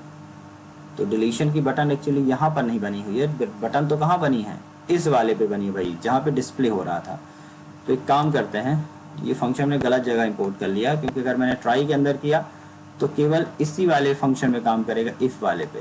तो इसको मैं कर लेता हूँ यहाँ से हटाकर, इस डू गेट के टॉप पर ही कर लेता हूँ, ताकि पूरे फंक्शन के लिए अवेलेबल रहिए। स्क्रिप्ट टाइप इक्वल टू से जावा स्क्रिप्ट ये कर लिया है, और यहाँ पर हम आएंगे, देखिए डिलीट वाला हमने जहाँ पे बटन बनाया था, ये बनाया था HREF data servlet ID equal to ले गए थे, OP इक्वल टू डिलीट ले गए थे। यहाँ पर हमें लिखना होगा on click equal to, on click equal to हमने फंक्शन जो बनाया था make confirm, make confirm, make confirm, make confirm, CONFIRM confirm. और जब भी कोई फंक्शन को रिटर्न करता है ना, तो उसके आगे रिटर्न लिखना जरूरी रहता है, रिटर्न। अगेन अब इसे चेक करते हैं जरा कि हमारा कन्फर्म पूछ रहा है कि नहीं पूछ रहा है। मैंने यहाँ पे डिलीट पे क्लिक किया, ये देखिए do you remove this record, do you want to remove this record, मैंने कहा कैंसिल, देखिए रिकॉर्ड रिमूव नहीं हुआ, बच गया। लेकिन जैसे मैंने डिलीट पे क्लिक किया और हमने किया do you want to remove, हमने किया ओके, तो वो रिकॉर्ड हट गया। तो ये वैलिडेशन भी आपको एज पर रिक्वायरमेंट लगाना पड़ेगा। तो सर्वलेट पे क्योंकि हम काम कर रहे हैं, तो सर्वलेट पे कौन सी चीज़ कैसे लगाई जाती है वो ध्यान से पढ़ लीजिए, ठीक है। क्योंकि JSP पे सरल है, HTML पे सरल है, उलझन होती है सर्वलेट पे। यहाँ पता नहीं चल पाता हमें कैसे हमें काम करना है। तो एक चीज़ तो क्लियर हो गई कि आउट डॉट प्रिंटलन में ही सारा काम होगा सर्वलेट पे। अगर आपको पूरा फॉर्म भी डिज़ाइन करना तो भी आउट डॉट प्रिंटलन के थ्रू ही सारा फॉर्म डिज़ाइन करेंगे आप। लेकिन अब अगर कोई मुझसे कहे कि मुझे रजिस्ट्रेशन फॉर्म डिज़ाइन करके दो सर्वलेट में, रजिस्ट्रेशन फॉर्म डिज़ाइन करके दो सर्वलेट, बन तो जाएगा, नो डाउट, कोई दिक्कत नहीं। लेकिन ये देखिए इतना सारा एक एक कोड आपको बनाना पड़ेगा, टेबल TR, फिर उसके अंदर input type equal to text, उनका ID नेम, फिर सबमिट इक्वल टू, बहुत सारे फील्ड होंगे, तो बहुत सारे आउट डॉट प्रिंटलन बनेंगे, तो थोड़ा सा डिफिकल्ट हो जाएगा, काम करना मुश्किल हो जाएगा इसको अगर हम सर्वलेट को बनाते हैं। तो इसीलिए अब इसे किस पे बना रहे थे, HTML पे। लेकिन अब अगर हम बात करें अपडेट की, ठीक है, इस कॉन्सेप्ट को समझिएगा। यहाँ जो अपडेट हमने फॉर्म बन की बात कर रहे हैं, अब एक आखिरी काम बचा अपडेट का। हमने क्रिएट कर लिया, डिलीट भी कर लिया और हमने शो भी कर लिया। अब अगर हम बात करें इस अपडेट की, अपडेट फॉर्म की, तो यहाँ पर और इस रजिस्ट्रेशन फॉर्म की जो संरचना है, जो स्ट्रक्चर है, डिस्प्ले है, व्यू है, सेम है, बट अंतर एक बहुत बड़ा है। अंतर ये है कि यहाँ पर मुझे डेटा को फील्ड पहले से दिखाना है। जिस भी हम आईडी पे क्लिक करेंगे उसका डेटा यहाँ पे दिखना चाहिए, और यहाँ पर तो एम्प्टी था। अगर डेटा दिखना चाहिए तो समथिंग ये चीज़ तो क्लियर हो गई होगी आपके दिमाग में कि मुझे डेटा को डेटाबेस से लाना पड़ेगा, और जब भी डेटाबेस से लाना होगा दैट मीन्स मुझे कोई ना कोई प्रोग्रामिंग कोड लिखना होगा JDBC का। और JDBC का कोड अगर मैं HTML पे लिखूंगा तो चलेगा नहीं, बल्कि वो प्रिंट हो जाएगा टेक्स्ट की तरह। अगर मैं लिखूं इंटीजर n = 1 तो HTML में लिखा हुआ आ जाएगा फॉर्म पे इंटीजर n = 1, जबकि वो असाइन नहीं करेगा क्योंकि HTML केवल और केवल स्टैटिक पेज है। तो HTML के साथ प्रॉब्लम ये हो गई कि आप डेटा का स्टैटिक डिजाइन तो कर सकते हैं, but it can not receive anything from the server side. We can not make the Java coding or servlet code inside the HTML page. Only we can write the JavaScript code or CSS related code inside the HTML file. तो update के साथ problem ये हो गई कि इससे हम HTML में बना नहीं सकते, क्योंकि HTML पे बनाएंगे तो डेटा रिट्रीव नहीं कर पाएंगे डेटाबेस से, क्योंकि ये कोड तो सर्वलेट में लिखा जाएगा केवल। और अगर हम सर्वलेट पे बनाते हैं तो बना तो सकते हैं, लेकिन थोड़ी सी मुश्किल ज़्यादा आएगी, क्योंकि इतना सारा डिज़ाइन करना, HTML का कोड बनाना प्लस इसके साथ JSP को एसोसिएट करना मुश्किल होगा। तो जब भी इस तरह की फंक्शनैलिटी आपको चाहिए, डायनेमिक फंक्शनैलिटी की डिज़ाइन HTML की तरफ हो लेकिन उसमें कोडिंग हम सर्वलेट की भी लिख सकें, तो दोनों फंक्शनैलिटी अगर साथ साथ चाहिए, मतलब HTML प्लस सर्वलेट की फंक्शनैलिटी दोनों साथ साथ चाहिए, और आपका पेज HTML का ही हो, तो then we move to JSP page. इस पेज पे जाना है, जावा सर्वर पेजेस पे जाना है। तो आज से यहीं से शुरुआत आएगी किसकी, JSP पेज की। अभी तक कोई ज़रूरत नहीं पड़ी हमें, क्योंकि हमने HTML को स्टैटिक रखा और डायनेमिक के लिए हमने क्या रखा, सर्वलेट। लेकिन देखिए इस तरह की सिचुएशन जब आगे आएगी आपके पास, या कई बार ऐसा होगा कि आपने यूज़र ID पासवर्ड बनाया, और सिचुएशन बता देता हूँ आपको, JSP कहाँ चाहिए भाई। आपने यहाँ पे यूज़र ID पासवर्ड बनाया, यहाँ पे हमने कहा टाइप यूज़र ID और हमने यहाँ पे बनाया पासवर्ड, क्योंकि अभी हम लॉगिन भी बनाएंगे क्योंकि हमने रजिस्ट्रेशन कर लिया। तो यूज़र ID पासवर्ड बनाया और यहाँ पर हमने किया लॉगिन। तो आप देखते कई बार ऐसा होता है कि अगर यूज़र ID अवेलेबल नहीं है तो यहीं पर मैसेज आ जाएगा नॉट अवेलेबल, या यूज़र ID पासवर्ड गलत है तो यहीं पर मैसेज होगा आ जाएगा। तो जब यहाँ पर डेटाबेस से कोई मैसेज सर्च करके आ रहा है तो समझ लीजिएगा कि ये HTML पेज नहीं होगा ये, ठीक है। अगर HTML पेज होगा, HTML पेज, तो कैसा होगा, यहाँ सबमिट करेंगे और दूसरे पेज पे जाकर दिखाएगा सर्वलेट पे कि भाई आपका डेटा ये क्या था, इनकरेक्ट था, लेकिन यहीं पर नहीं आएगा मैसेज। अगर किसी पेज में, सेम पेज में मैसेज आ रहा है, जहाँ पे हम क्लिक करें उसी पेज में मैसेज भी आ रहा घुमा फिरा कर, तो ये याद रखिएगा HTML पेज नहीं होगा, या तो ये JSP पेज होगा या फिर ये सर्वलेट पेज होगा।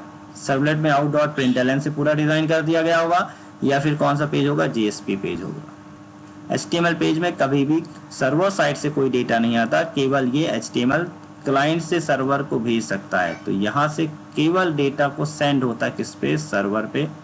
लेकिन अगर हम सोचें सर्वर से यहाँ HTML में आए तो ये पॉसिबल HTML पे नहीं है। जो JSP पेजेस होते हैं वो क्या होते हैं, यहाँ से सर्वलेट पे डेटा ले जा सकते हैं और सर्वलेट से यहाँ भी डेटा आ सकता है, दोनों काम कर लेते हैं। कौन से page, JSP page. Plus all functionality of HTML की सारी फंक्शनैलिटी तो देते ही हैं, मतलब अगर हमको फॉर्म डिजाइन करना, head section, body section, footer section, ये सारा कुछ एज इट इज चलेगा, और प्लस सर्वर की फंक्शनैलिटी भी मिलेगी। So now from today we will move to the JSP page at the place of simple HTML pages। तो अब मुझे HTML पेज पे काम नहीं करना है, अभी तक हमें JSP नहीं पढ़ा था इसलिए हम पे काम कर रहे थे हम HTML पर। तो अब हम यहाँ पे जेएसपी पढ़ेंगे, क्योंकि सीधे सीधे अब हम अपडेट का कोड जेएसपी पे ही बताएंगे आपको। इस चीज़ के साथ दो चीज़ें कंप्लीट हो जाएंगी, जेएसपी भी शुरू हो जाएगा और हमारा अपडेट भी हो जाएगा। सो ये वाला कोड मैंने बता ही दिया था, बाकी आपका कोड नॉर्मल रहेगा। अब मूव करते हैं अपडेशन।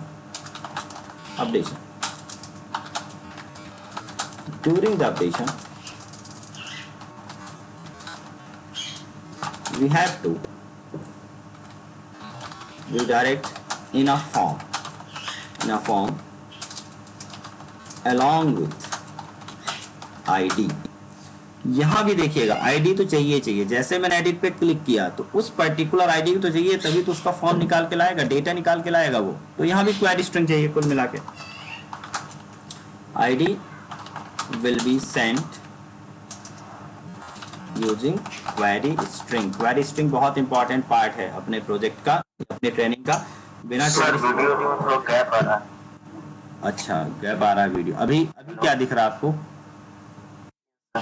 अभी मेरा नोटपैड दिख रहा है। ID will be sent using, yes sir, ये सब वही दिख रहा है, बट मतलब थोड़ा लेट आ रहा है, लेट शो हो रहा था। अच्छा, ठीक है, थोड़ा स्लो पढ़ाना पड़ेगा इसका मतलब।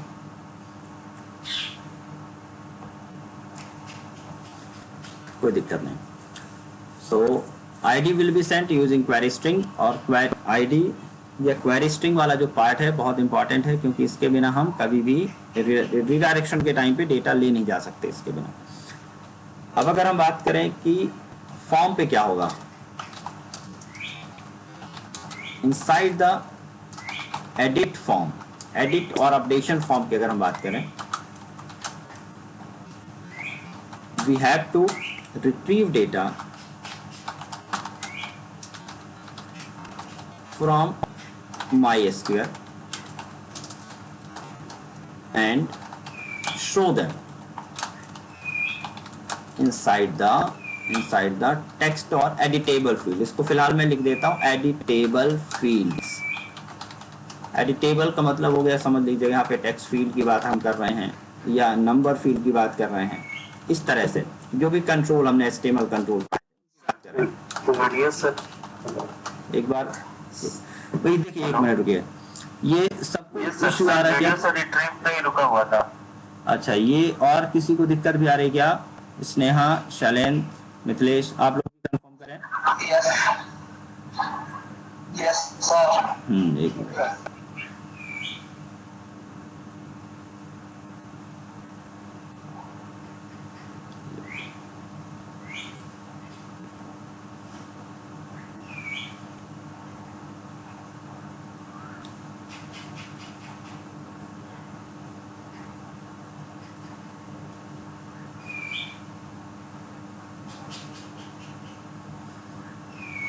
एक बार और चेक कर लेते हैं। वैसे थोड़ा सा ही बचा हुआ आज की क्लास, लॉजिक समझाएंगे आज, डिजाइन आज नहीं बताऊंगा, वो मैं कल ही शुरू करूंगा।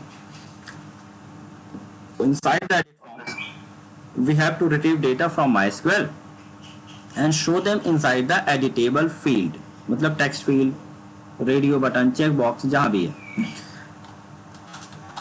द फील्ड मस्ट कंटेन, अभी देखिए वीडियो चल रहा क्या? Contain the, yes sir, the field must contain the old data, ये current data, current value of the record। तो जो भी current value है वो field में आनी चाहिए। where user can update or change, change or edit them।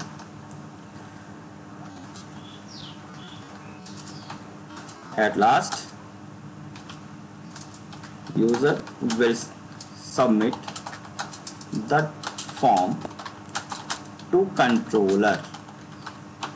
ठीक है, तो हमने फील्ड बनाई, फील्ड में पुराना डेटा दिख रहा था, यूजर्स पुराने डेटा को क्या करेगा? चेंज करेगा, और चेंज करने के बाद सबमिट करेगा किसके पास? Controller. Controller is nothing but to servlet. ये चीज को याद रखना है, सर्वलेट वही रहेगा जो हमारा डेटा सर्वलेट है। कहानी सिर्फ इस अपडेट वाले फॉर्म की अटक रही है, क्योंकि हमने रजिस्ट्रेशन के लिए तो फॉर्म बनाया, वो भी सर्वलेट पे जा रहा है, हमने डिस्प्ले के लिए बनाया, वो तो ऑलरेडी सर्वलेट पे ही बना हुआ है। अब अपडेट बनाएंगे जो जाएगा तो सर्वलेट पे, लेकिन अपडेट एक सेपरेट फॉर्म होगा, ठीक है, अपडेट एक सेपरेट फॉर्म होगा, क्योंकि वहां पे केवल डेटा दिखाना है। लेकिन जब डेटा सेव करेंगे तो सेव करने का काम, ट्रांजेक्शन का काम सिर्फ सर्वलेट करेगा भी। तो ये वापस किस पे जाएगा, सर्वलेट के पास। And servlet using which method, post method, क्योंकि डेटा तो उतना ही है जितना हमने रजिस्ट्रेशन के टाइम पे किया था, तो डेटा बहुत सारा है, तो यूजिंग पोस्ट मेथड आपको डेटा को ले जाना है। अब पोस्ट मेथड में ऑलरेडी देखिए कि किसका काम हो रहा है, इंसर्शन का काम तो हो ही रहा है। अब मुझे उसी पर इसका काम करना, अपडेशन का। तो again inside the do post method of servlet we have to read the query string। सबसे पहले अब हम क्वेरी स्ट्रिंग पढ़ेंगे और ये पता लगाएंगे कि रिक्वेस्ट आई किसकी है, इंसर्शन की या फिर अपडेशन की। और क्वेरी स्ट्रिंग मतलब ओपी, अभी हमने जो ओपी नाम से लिया हुआ था उसी तरह से ओपी नाम से हम लेते जाएंगे। ओपी ले लीजिए, रिक्वेस्ट ले लीजिए, ऑपरेशन ले लीजिए, जो भी आपको चाहिए वो आप ले सकते हैं। तो उस क्वेरी स्ट्रिंग को हम पढ़ेंगे कहां पर, अपने डू पोस्ट के अंदर। And perform the related operation,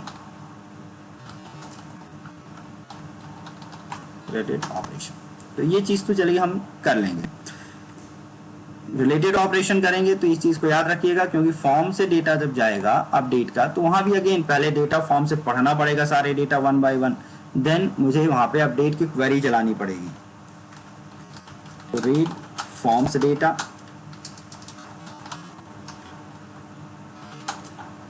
and perform update query. Form से डेटा पढ़ना, अपडेट क्वेरी, सब कुछ हमें पता है कि कैसे करना है। अब ये तो पता चल गया कैसे करना है, लेकिन अब बात ये आती है कि इस जो एडिट फॉर्म पे कहानी अटक रही है कि एडिट फॉर्म कैसे बनाया जाए। Note, we can not design the form for editing data inside HTML। ठीक है, क्यों नहीं कर सकते भाई, because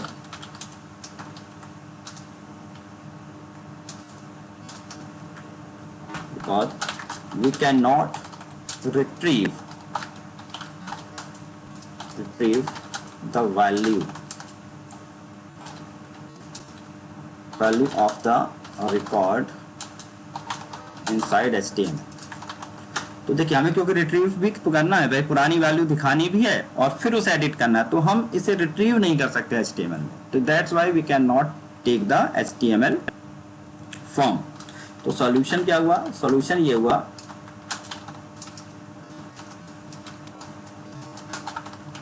create another servlet for update form.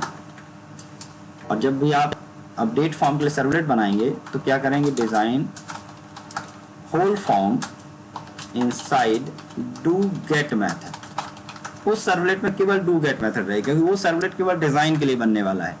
तो आप एक सर्वलेट बनाएंगे, इस सर्वलेट के अलावा डेटा सर्वलेट, क्योंकि डेटा सर्वलेट केवल परफॉर्म कर रहा ऑपरेशन, तो एक सर्वलेट अलग बनाएंगे। उस सर्वलेट के अंदर सारा हम फॉर्म डिजाइन करेंगे, किस मेथड में, डू गेट मेथड में करेंगे। और दूसरा ऑप्शन रहेगा create JSP page and right the HTML like code. HTML like, सारा कुछ HTML लाइक ही चलता है यहाँ पे, सारा कुछ HTML लाइक कोड करेंगे यूजिंग सम JSP एलिमेंट्स या टैग्स। तो थोड़े से टैग बढ़ जाएंगे JSP के और एलिमेंट्स थोड़े से बढ़ जाएंगे। तो JSP से कर लेंगे, लेकिन कोई चीज़ अछूती नहीं रहनी चाहिए, मैं मानता हूँ, तो इसको भी मैं करा ही देता हूँ। देखिए, थोड़ा सा टिपिकल होगा, ठीक है, नहीं समझ में आएगा, समझ में तो आ जाएगा, तो आगे जाके इसको वैसे भी हम हटा देंगे, हम तो जेएसपी से कर ही लेंगे, लेकिन पता रहना चाहिए कैसे करना है, क्योंकि ट्रेनिंग तो है ही है, बट एज अ टीचर मुझे बताना ज़रूरी है, आपको हर चीज़ पता हो। तो हम दोनों मेथड से कर लेते हैं। आज हम ए मेथड कर लेते हैं और फिर जेएसपी पे सेपरेट शुरू करेंगे, ताकि हमारा ये टास्क पूरा कंप्लीटेड रहे।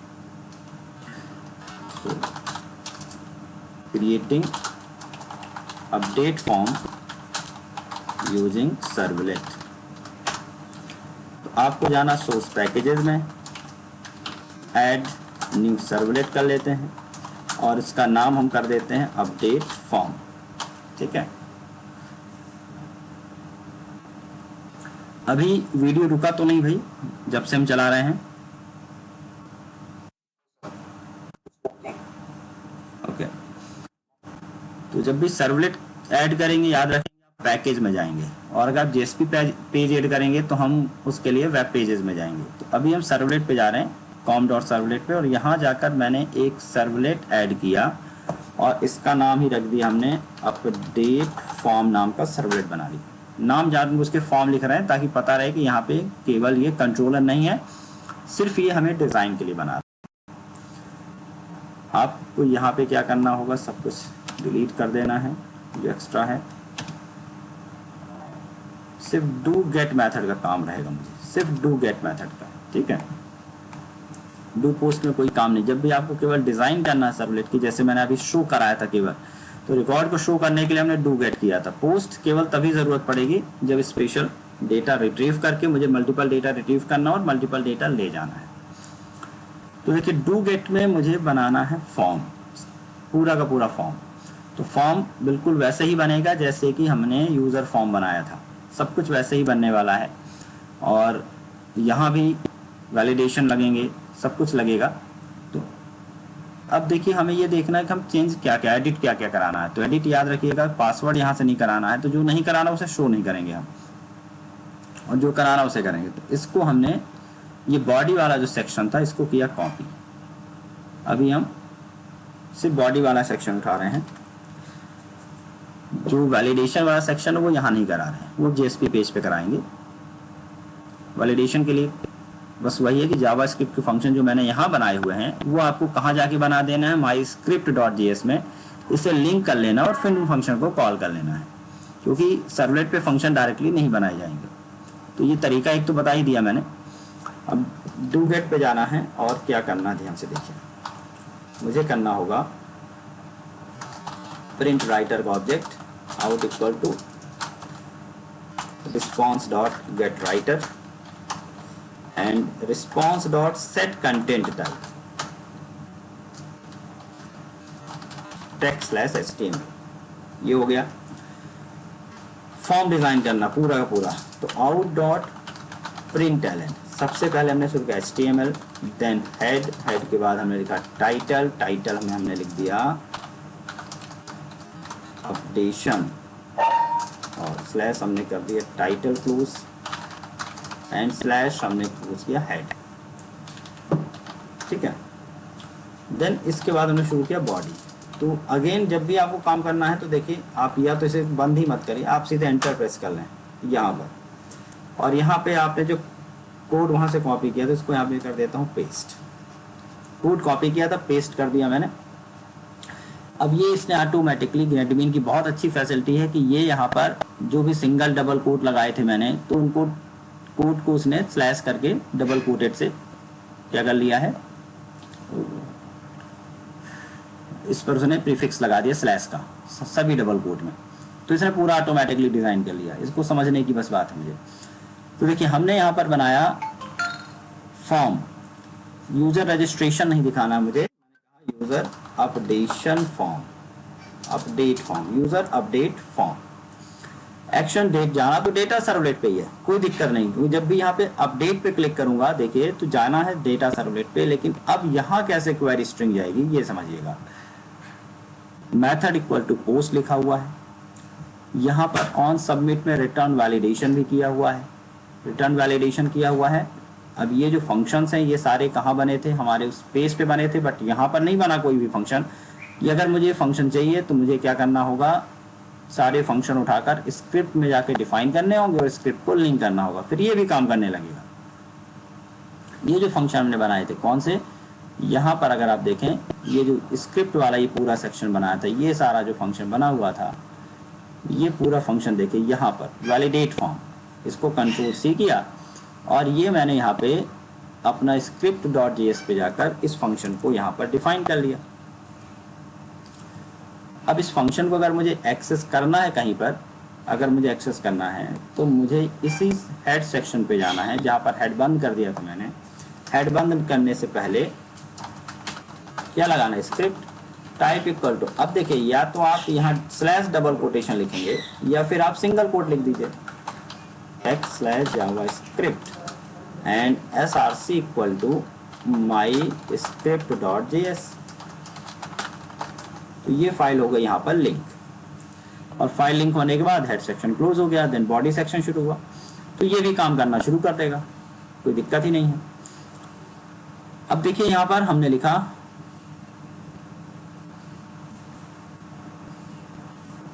डेटा सर्वलेट हो गया। अब अगर ये डेटा सर्वलेट पे जाएगा तो याद रखें डेटा सर्वलेट पे जाने के बाद इसको बताना पड़ेगा कि अपडेट करने के लिए रिक्वेस्ट लेके आए। तो यहाँ पे ओपी इक्वल टू हम क्या लेके जाएंगे, अपडेट। ओपी इक्वल टू क्या लेके गए, अपडेट, ताकि जब डेटा सर्वलेट पे हम जाएं तो वहाँ उसको रिट्रीव करके पता लगा सकें कि किस चीज़ की रिक्वेस्ट आई हुई है।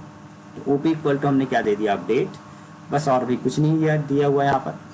अब देखिए यहाँ पे इंटर नेम, नेम पे input type equal to text, name equal to name तो आ ही रहा है, लेकिन अब यहाँ सबसे जो मेन इंपॉर्टेंट चीज़ है वो है वैल्यू। वैल्यू इक्वल टू वो वैल्यू दिखनी चाहिए जो ऑलरेडी पहले से है, ठीक है। वैल्यू यहाँ पे मुझे पुरानी वाली दिखानी है, तो ये देखना है कि ये कैसे काम होता है, वैल्यू कैसे आएगी। सभी में मुझे वैल्यू दिखानी है पुरानी वाली जो ऑलरेडी पहले से डिफाइंड है, वही वैल्यू। थोड़े से टेक्स्ट में अभी कम कर लेता हूँ, नेम कर लेता हूँ, एज अपडेट करा लेता हूँ, और यहाँ पर यूज़र आईडी अपडेट करानी नहीं है मुझे। तो अगर कोई चीज़ यूज़र आईडी को अपडेट नहीं करानी बट दिखानी है मुझे, तो आप उसके आगे रीड ऑनली लगा दीजिएगा। क्या लगा दीजिएगा, रीड ऑनली दिखेगी, बट अपडेट नहीं कर सकता यूज़र इसे। पासवर्ड मुझे यहाँ से अपडेट नहीं कराना है, तो ये देखिए यहाँ पे जो TR लिखा हुआ है, यहाँ इस वाले को और इस वाले TR तक हमने हटा दिया। ना तो पासवर्ड अपडेट कराना, ना ही मुझे पासवर्ड कंफर्म कराना। और ये जो हॉबीज थी ये भी अभी मैं यहाँ से हटा रहा हूँ, क्योंकि यहाँ पर मेरा उद्देश्य केवल आपको थोड़ी चीज़ें सिखानी है, बाकी डिटेल काम सारा हम किस पे कर लेंगे, सारा कुछ करेंगे JSP से। तो यूज़र आईडी दिखानी तो होगी, और अपडेट के लिए केवल नेम और एज का ऑप्शन रखा है कि यूज़र यहाँ से दो ऑप्शन को अपना अपडेट कर ले। और यहाँ पे सबमिट, जहाँ पे लिखा वैल्यू इक्वल टू रजिस्टर, यहाँ पे लिखा value equal to update. Reset की बटन भी वैसी बनी हुई है, कहीं कोई दिक्कत नहीं है, बाकी सब कुछ ठीक है। एक चीज़ और दिखानी है, उसकी आईडी। ये तो यूज़र आईडी हो गया, एक और दिखाना आईडी, और आईडी भी हमें दिखाना होगा फॉर्म के अंदर कहीं भी। तो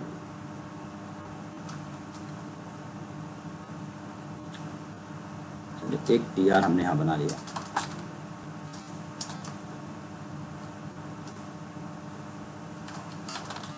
TR TD users ID TD, and TD पर यहाँ पर आईडी दिखानी होगी। तो इनपुट टाइप इक्वल टू हमने ले लिया number, name equal to ID and value equal to something जो मुझे दिखानी है वहाँ पर, क्योंकि वैल्यू ही मेन चीज़ है। वैल्यू कैसे दिखाएंगे हम, यहाँ पर ये वाला TR हमने कर लिया,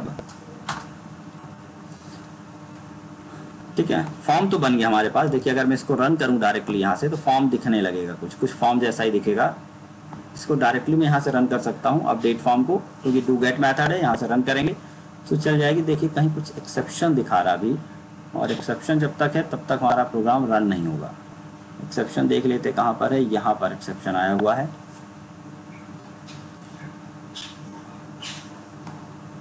प्लस के बाद यहाँ पर एक्स्ट्रा में लगा हुआ है सिंगल और डबल कोट।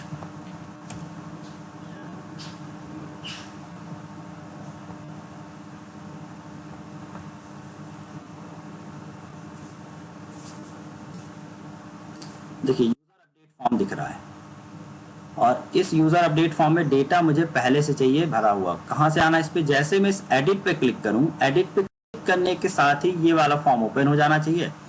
अभी मैंने कम फील्ड लिए हैं जानबूझ के, ताकि टिपिकल ना हो कुछ भी। और यहाँ पे मैं आईडी पहले से पुरानी वाली आनी चाहिए, नेम भी पुराना लिखा हुआ आना चाहिए, एज भी लिखी हुई आनी चाहिए, और यूजर आईडी भी लिखी हुई आनी चाहिए। ऊपर वाली आईडी और यूजर आईडी को मुझे फिलहाल रीड ऑनली करना है, ये मुझे चेंज की परमिशन नहीं देना यूजर को, सिर्फ नेम और एज को एडिटेबल करना है। और यहाँ पर अपडेट करें तो डेटा चेंज हो जाना चाहिए। तो अब देखिए कहानी कैसे बनेगी। सबसे पहले मुझे इस अपडेट फॉर्म पे जाना है। कहाँ से, इस डेटा सर्वलेट पर जहाँ पर हमने एडिट बनाया था, जहाँ पर मैंने देखिए एडिट बनाया था, ये बनाया एडिट। तो इसके हैश को हटाया और यहाँ पे लिखा अपडेट फॉर्म। क्योंकि सर्वलेट है इसलिए डॉट वगैरह नहीं लगेगा। क्वेश्चन मार्क, आईडी लेके जानी होगी एंड ओपी लेके जाना होगा।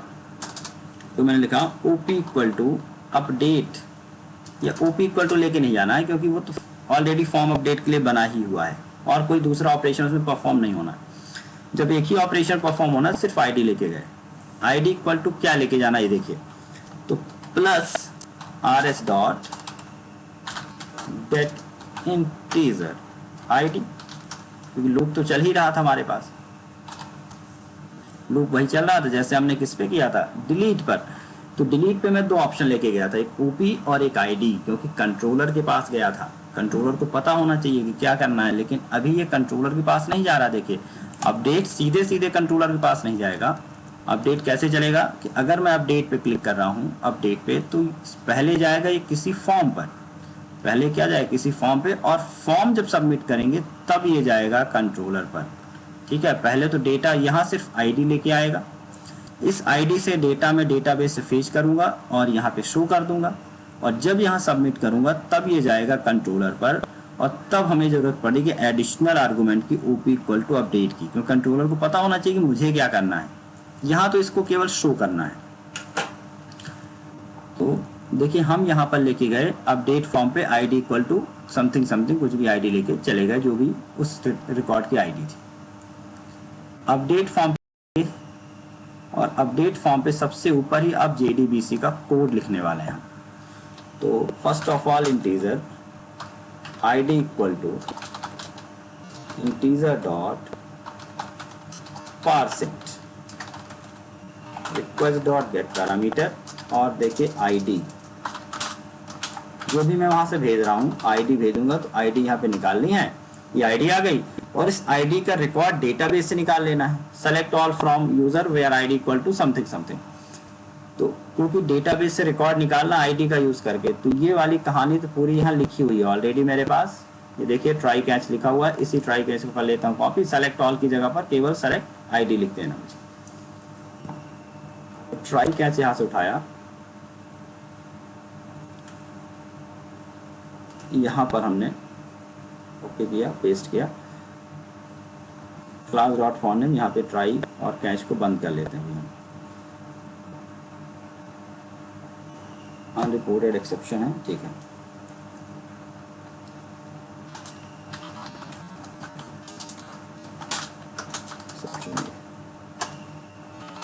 एक्सेप्शन हमेशा एस आउट पे दिखानी है, ई डॉट गेट मैसेज।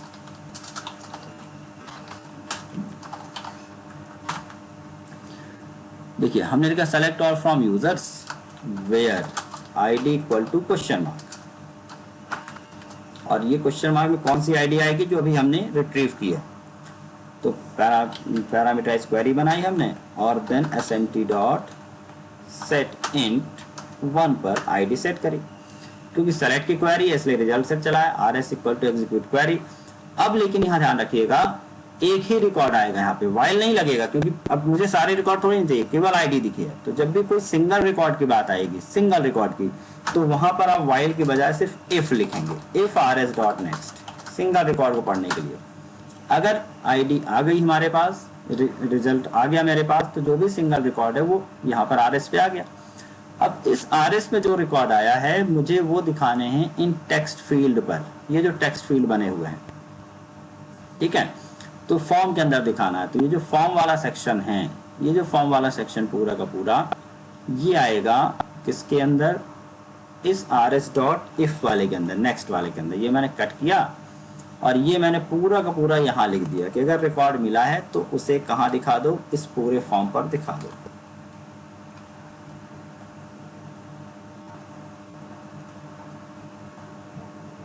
यहाँ से हमने कट कर लिया।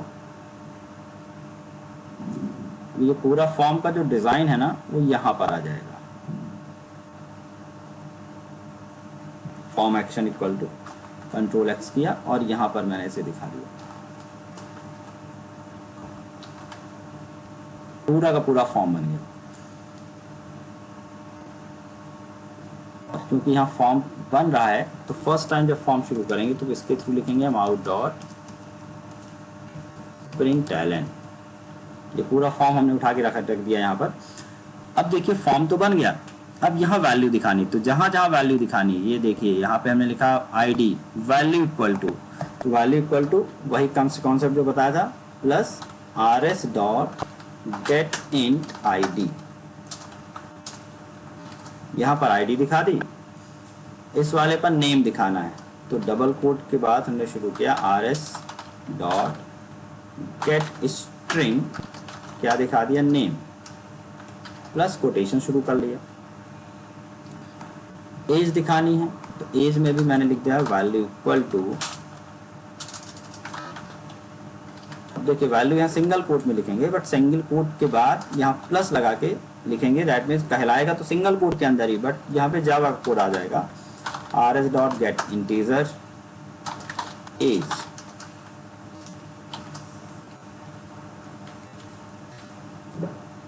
यही प्रॉब्लम है केवल यहाँ पर। मुझे बहुत सारी जगह प्लस माइनस ये सब करने पड़ते हैं, तो इशू आते हैं, थोड़े से लिखने में दिक्कत होती है, बाकी कोई दिक्कत एक्स्ट्रा नहीं है। और यहाँ पर ईमेल ID दिखानी है, तो रीड ऑनली तो रहेगा ही, और रीड ऑनली के बाद हम लिख दिया value equal to RS dot get string user ID। सारा डेटा यहाँ दिख जाएगा। अब टेक्निकली ये तो सही हो गया, बन गया, लेकिन फॉर्म के बाद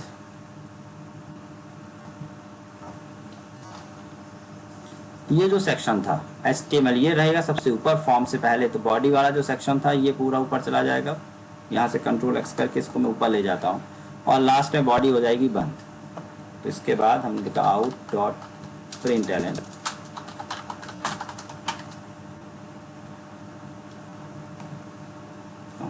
out dot println. Legal start of expression क्यों दिखा रहा भाई, यहाँ पर ट्राइब खत्म हो गया, यहाँ पर कैच खत्म हो गया, कैच के बाद तो आना चाहिए। लीगल स्टार्ट ऑफ एक्सप्रेशन क्यों कह रहा है,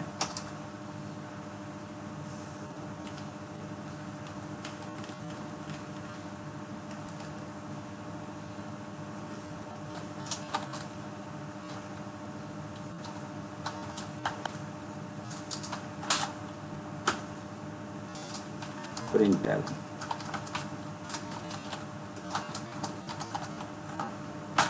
लास्ट में बॉडी खत्म कर ली, और टॉप पे जहाँ पे शुरू किया था ट्राई वगैरह, उससे पहले शुरू में ही मैंने उस वाले कोड को लिख लिया, HTML है टाइटल बॉडी वाले सेक्शन को।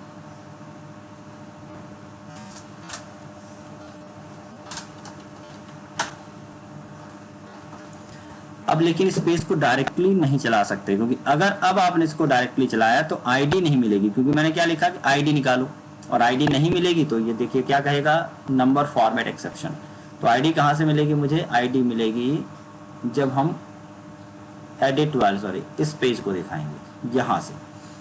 तो यहाँ पे जब मैं क्लिक करूँगा एडिट पे, तो ये देखिए ये पहुँच गया किस वाले पे, यूज़र अपडेशन फॉर्म पे। ID लेके जा रहा है, एज नहीं लिखा रहा, एज देखते हैं क्यों नहीं आ रही है। ये एडिटेबल है, अच्छा उसको रीड ऑनली नहीं किया था, ये वाली साइड, हाँ ये एडिटेबल नहीं क्योंकि ये रीड ऑनली। तो डेटा मेरे पास यहाँ पहुँच गया, ठीक है। एडिटेबल जो नहीं था उसको एडिटेबल कर लेता हूँ भाई। ID यहाँ पे input type equal to number, कहाँ गया मेरा, ये रहा, इसको रीड ऑनली कर लेता हूँ, फर्स्ट वाले को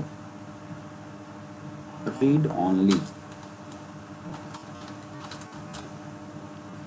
और एज नहीं दिख रही है, एज में देखते क्या गड़बड़ हो गया, वैल्यू की स्पेलिंग गलत होगी, VALUE वैल्यू। ऊपर देखिएगा एक्चुअली क्वेरी स्ट्रिंग में id इक्वल टू 5 आया है, तो ये 5 का रिकॉर्ड दिखा रहा है सारा जो भी मैंने यहाँ पे दिखाया था। बैक किया, अगर मैंने फर्स्ट वाले पे एडिट पे क्लिक किया तो ये फर्स्ट वाले का रिकॉर्ड दिखा रहा है, फर्स्ट वाले का रिकॉर्ड यहाँ पर दिखा रहा है। जो आपका एडिटेबल है आप इस एडिट कर लिया, रमेश किया तो इसको रमेश कुमार कर लिया, एज था 21 तो इसको हमने 20 कर लिया। और अब मैं चाहता हूँ अपडेट बटन पे कर दूं क्लिक। जैसे अपडेट पे क्लिक करूं ये कहाँ पहुंच जाए, डेटा सर्वलेट पर, और ओपी इक्वल टू क्या लेके जाए, अपडेट लेके जाए, ठीक है। और ओपी इक्वल टू अपडेट लेके जाए और वहां पर अपडेट की कमांड चला दे। तो एक काम और बचा हुआ है, तो ये कोड आप जरूर ध्यान से देख लीजिएगा, कुछ नहीं ज्यादा है, सब डिजाइन है। आपको कठिन इसलिए लग सकता है क्योंकि यहाँ पे आउट डॉट प्रिंट एलन के अंदर बार बार क्वेश्चन, कहीं पे सिंगल कोट शुरू है, बंद है, डबल कोट शुरू है, स्लैश कोट शुरू है। ये तो इसलिए कर दिया नेटबिन ने क्योंकि डबल कोट के अंदर डबल कोट नहीं आ रहा था, तो उसने स्लैश कोट कर लिया। आप एक काम कर सकते हैं, डबल कोट के अंदर आप सिंगल कोट यूज कर लीजिए तो चल जाएगा काम। सिर्फ ये समझाना था कि मुझे फॉर्म डिजाइन करने के लिए भी सर्वलेट बनाना पड़ा, क्योंकि डेटा मुझे चाहिए डेटाबेस से, और ये पॉसिबल नहीं होता HTML में। So what is the requirement of JSP, ये समझने के लिए बहुत जरूरी है कि हम यहाँ सर्वलेट पे भी काम करना सीखें। डेटा लेके कहाँ पहुंच जाएगा ये देखिए, हमने फॉर्म पे क्या लिखा हुआ है, हमने कहा डेटा सर्वलेट पे जाना है, ओपी इक्वल टू अपडेट लेके जाना, मेथड इक्वल टू पोस्ट लेके जाना है। OP equal to update and method equal to post. Data servlet पे जा रहा है, तो डेटा सर्वलेट पे पोस्ट पे जाएगा। देखिए पोस्ट पे, अभी पोस्ट पे कुछ काम नहीं किया था, सीधे डायरेक्टली मैंने सीधे काम कर लिया था किसका, इंसर्शन का। लेकिन अब क्योंकि एक रिक्वेस्ट और यहाँ पर आ रही है, तो सबसे पहले मुझे रिक्वेस्ट पढ़ना सीखना होगा। String op, op equal to request dot get parameter, op निकाला। If OP not equal to null and op dot equals update, अगर अपडेट की कमांड आई है, ठीक है, अपडेट की रिक्वेस्ट आई है, कहाँ से, अपडेट फॉर्म से। यहाँ पे देखिए ओपी इक्वल टू अपडेट लिखा हुआ है। अगर अपडेट का रिक्वेस्ट आया हुआ है तो सारा यहाँ पे जो JDBC बनेगा अपडेट का बनेगा। अपडेट कैस की क्वेरी क्या पढ़ी थी बने, अपडेट टेबल एंड सेट करके लिखना पड़ता, सेट नेम इक्वल टू ये, एज इक्वल टू ये, सब कुछ लिखना रहेगा। तो अपडेट करने के लिए पहले डेटा तो पढ़ लो, कहाँ से पढ़ो, डेटा फॉर्म से। तो ये डेटा तो रहेगा ही, रीडिंग फॉर्म्स डेटा हमने जो जो भेजे सिर्फ वही वही भी पढ़ लेता हूँ मैं, एक्स्ट्रा नहीं पढ़ता, क्योंकि JSP पेज में सारा कुछ हम पढ़ लेंगे। तो नेम था, एज था, यूजर आईडी, और एक चीज और पढ़नी होगी आईडी। देखिए हमने यहाँ पे बनाया नेम, एज, यूजर आईडी, और एक सिंपल आईडी भी बनानी पड़ेगी, क्योंकि बिना आईडी का तो हम अपडेट कर ही नहीं पाएंगे, तो कंडीशन में तो आईडी ही चाहिए। तो request dot get parameter ID, और इंटीजर है तो मुझे इंटीजर डॉट पार्सेंट कर देना है। जब आप रिकॉर्ड इंसर्ट करते हैं तब ये आईडी नहीं आता, क्योंकि आईडी ऑटो जनरेटेड होता है और नई आईडी बनती है हर बार। लेकिन जब आप अपडेट करते हैं तो आपको आईडी भी लेके आनी होती है। ये जो आईडी हमने यहाँ पर दी हुई थी, ठीक है, ये जो फर्स्ट लिखा है, 2 लिखा है, 3 लिखा है, ये आईडी हो गई, ये भी लेके आनी है, क्योंकि इसी आईडी को तो मुझे क्या करना है, अपडेट करना है। तो integer dot per cent request dot get parameter, ID भी ले आए हम। और अब मुझे चलानी है कौन सी क्वेरी, अपडेट की क्वेरी। तो कैसे बनती है स्ट्रिंग SQL इक्वल टू, पहले बना लेते हैं, बाद में JDBC कोड लिख देंगे हम यहाँ पे। अपडेट, टेबल का नाम क्या है, यूजर्स, देन सेट, क्या क्या सेट करना ध्यान से देखिए। Name equal to question mark, जहाँ भी वैल्यू सेट करनी question mark, age equal to question mark, 2 ही तो मुझे सेट करना, बाकी तो मैंने रीड ऑनली करके रखा है, नेम एंड एज, ठीक है, बाकी अभी रीड ऑनली है तो बाकी छोड़ देते हैं। Where ID equal to question mark, जहाँ भी यूजर ने जो आईडी दी है उसको सेट करो। अब यहाँ पर मुझे JDBC का कोड लिखना है तो ट्राई कैच लिखना ही पड़ेगा। देखिए ट्राई कैच उठाया, कैच तक को कॉपी किया,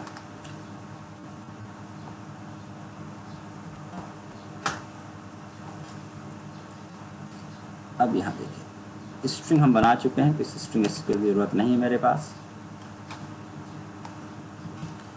prepared statement SMT equal to con dot prepare SQL दिया, फर्स्ट पे नेम दिया, दूसरे पे क्या था, ये देखिए फर्स्ट यही कहलाएगा, फर्स्ट हो गया, सेकंड हुआ एज एंड थर्ड हुआ आईडी। तीन ही ऑप्शन है, फर्स्ट नेम, सेकंड एज और थर्ड पे हमने क्या दिया हुआ है आईडी, क्योंकि यूजर आईडी तो अपडेटेबल है ही नहीं है, उसकी जरूरत ही नहीं है अपन को। आईडी नहीं आई है क्या, इंटीजर आईडी तो लिया हुआ है, सॉरी सेट स्ट्रिंग नहीं है, आईडी तो सेट इंटीजर होने वाली है, सेट इंट आईडी। बस हो गया, एग्जीक्यूट अपडेट किया, एग्जीक्यूट अपडेट करने के बाद डेटा अपडेट हो जाएगा, और अपडेट होने के बाद हमें सीधे दिखाना है डेटा को, तो देखिए सीधे ही हमने क्या कर दिया, रिडायरेक्ट कर दिया किस पे, डेटा सर्वलेट पे, खुद वाले पर। तो ये हो गया हमारा JDBC का काम, किस पे, अगर ओपी में क्या आया अपडेट, लेकिन अगर ओपी में अपडेट नहीं आया, कुछ और आया, तो फिर मुझे चलाना होगा यहाँ से। ये तो यहाँ वाला इफ हो गया। अब मुझे देखना है अगर ऐड की रिक्वेस्ट आई तो इसे चलाओ, तो if op not equal to null and op dot equals add की रिक्वेस्ट अगर आई है तो इसे चलाना है। अब ऐड की रिक्वेस्ट कब आएगी, ऐड की रिक्वेस्ट भी मुझे बनानी पड़ेगी, अभी हमने बनाई नहीं है देखिए, क्योंकि अभी ऐड की रिक्वेस्ट कहाँ से आनी चाहिए, वो आनी चाहिए थी इस HTML फॉर्म से, यूजर फॉर्म से, और यूजर फॉर्म से अगर मुझे रिक्वेस्ट भेजनी है यहाँ से, तो यहाँ भी लिख दीजिए, देखिए इसके फॉर्म पे गए, data servlet and op equal to मैंने दे दिया ऐड। ये क्यों कर रहे हैं, क्लियर रहना चाहिए भाई, क्यों कर रहे हैं, क्योंकि ये दोनों जो फॉर्म है दोनों ही डू पोस्ट पे जा रहे हैं, तो डू पोस्ट कंफ्यूज ना हो कि मुझे करना क्या है, तो ओपी को चेक करेगा, अगर ओपी में ऐड आया तो ऐड वाला कोड चलाओ, अपडेट आया तो अपडेट वाला कोड चलाओ। तो चलिए हम यहाँ शुरू करते हैं। हमने किया फर्स्ट वाले को एडिट, और यहाँ पे रमेश को किया हमने रमेश सोनी, और इनका एज हमने चेंज नहीं किया, सिर्फ रमेश सोनी किया, अपडेट किया, और ये आप देख सकते हैं यहाँ फर्स्ट पे अपडेट होके रमेश सोनी हो गए हैं। ठीक है, एज हमने चेंज नहीं की तो भी कोई दिक्कत नहीं, पुरानी की पुरानी एज रिप्लेस हो जाएगी, 21 को 21 से रिप्लेस किया। तो जितने भी मुझे अपडेट करने हैं वो सारे फील्ड यहाँ बना के रखने हैं हमें, और फिर कर देना है। देखिए इसको हमने किया 20 और इसको हमने किया रमेश कुमार, दोनों चेंज करके देखते हैं, और हमने किया अपडेट, तो रमेश कुमार हुआ, और यहाँ पर इसकी एज हो गई 20। डिलीट हो ही रहा है, अपडेट हो ही रहा है, ऐड मोर रिकॉर्ड भी हो ही रहा है। ठीक है, तो यहाँ से हमारा पहला टास्क कंप्लीट हुआ, क्रूड का ऑपरेशन कंप्लीट हुआ। किसके थ्रू हुआ, हमने सब कुछ सर्वलेट से ही करा दिया आपको, ताकि एक कंप्लीट पैकेज आपके पास रहे, कोई भी इसमें दूसरे का मिक्सअप नहीं करा है, ना तो हमें JSP का ना ही किसी JSP टैग का। तो HTML हुआ, और HTML से हमने क्या करा है सर्वलेट, और अपडेट के लिए भी हमने सर्वलेट वाला ही पेज बना लिया। चीज़ें बिल्कुल क्लियर हो गई होंगी। सर्वलेट कब चाहिए होगा, जब भी मुझे कोई भी डायनेमिक डेटा चाहिए, यहाँ पे डायनेमिक डेटा फीड करना है तो भी मुझे सर्वलेट, मुझे डेटा दिखाना तो HTML की तरह है। देखिए यहाँ पर जो डेटा दिख रहा है आपको, जो यहाँ पे फॉर्म दिख रहा है एडिट का, दिख तो HTML की तरह ही रहा है, बट टेक्निकली HTML नहीं है क्या ये सर्वलेट। क्यों है सर्वलेट, क्योंकि मुझे यहाँ डेटा भी लेके आना है डेटाबेस से, और ये HTML में पॉसिबल नहीं है, या तो JSP पे या फिर सर्वलेट पे पॉसिबल है। तो सर्वलेट के थ्रू मैंने करा दिया। अब अगली क्लास में हम पढ़ेंगे JSP। तो JSP पहले इंट्रोडक्शन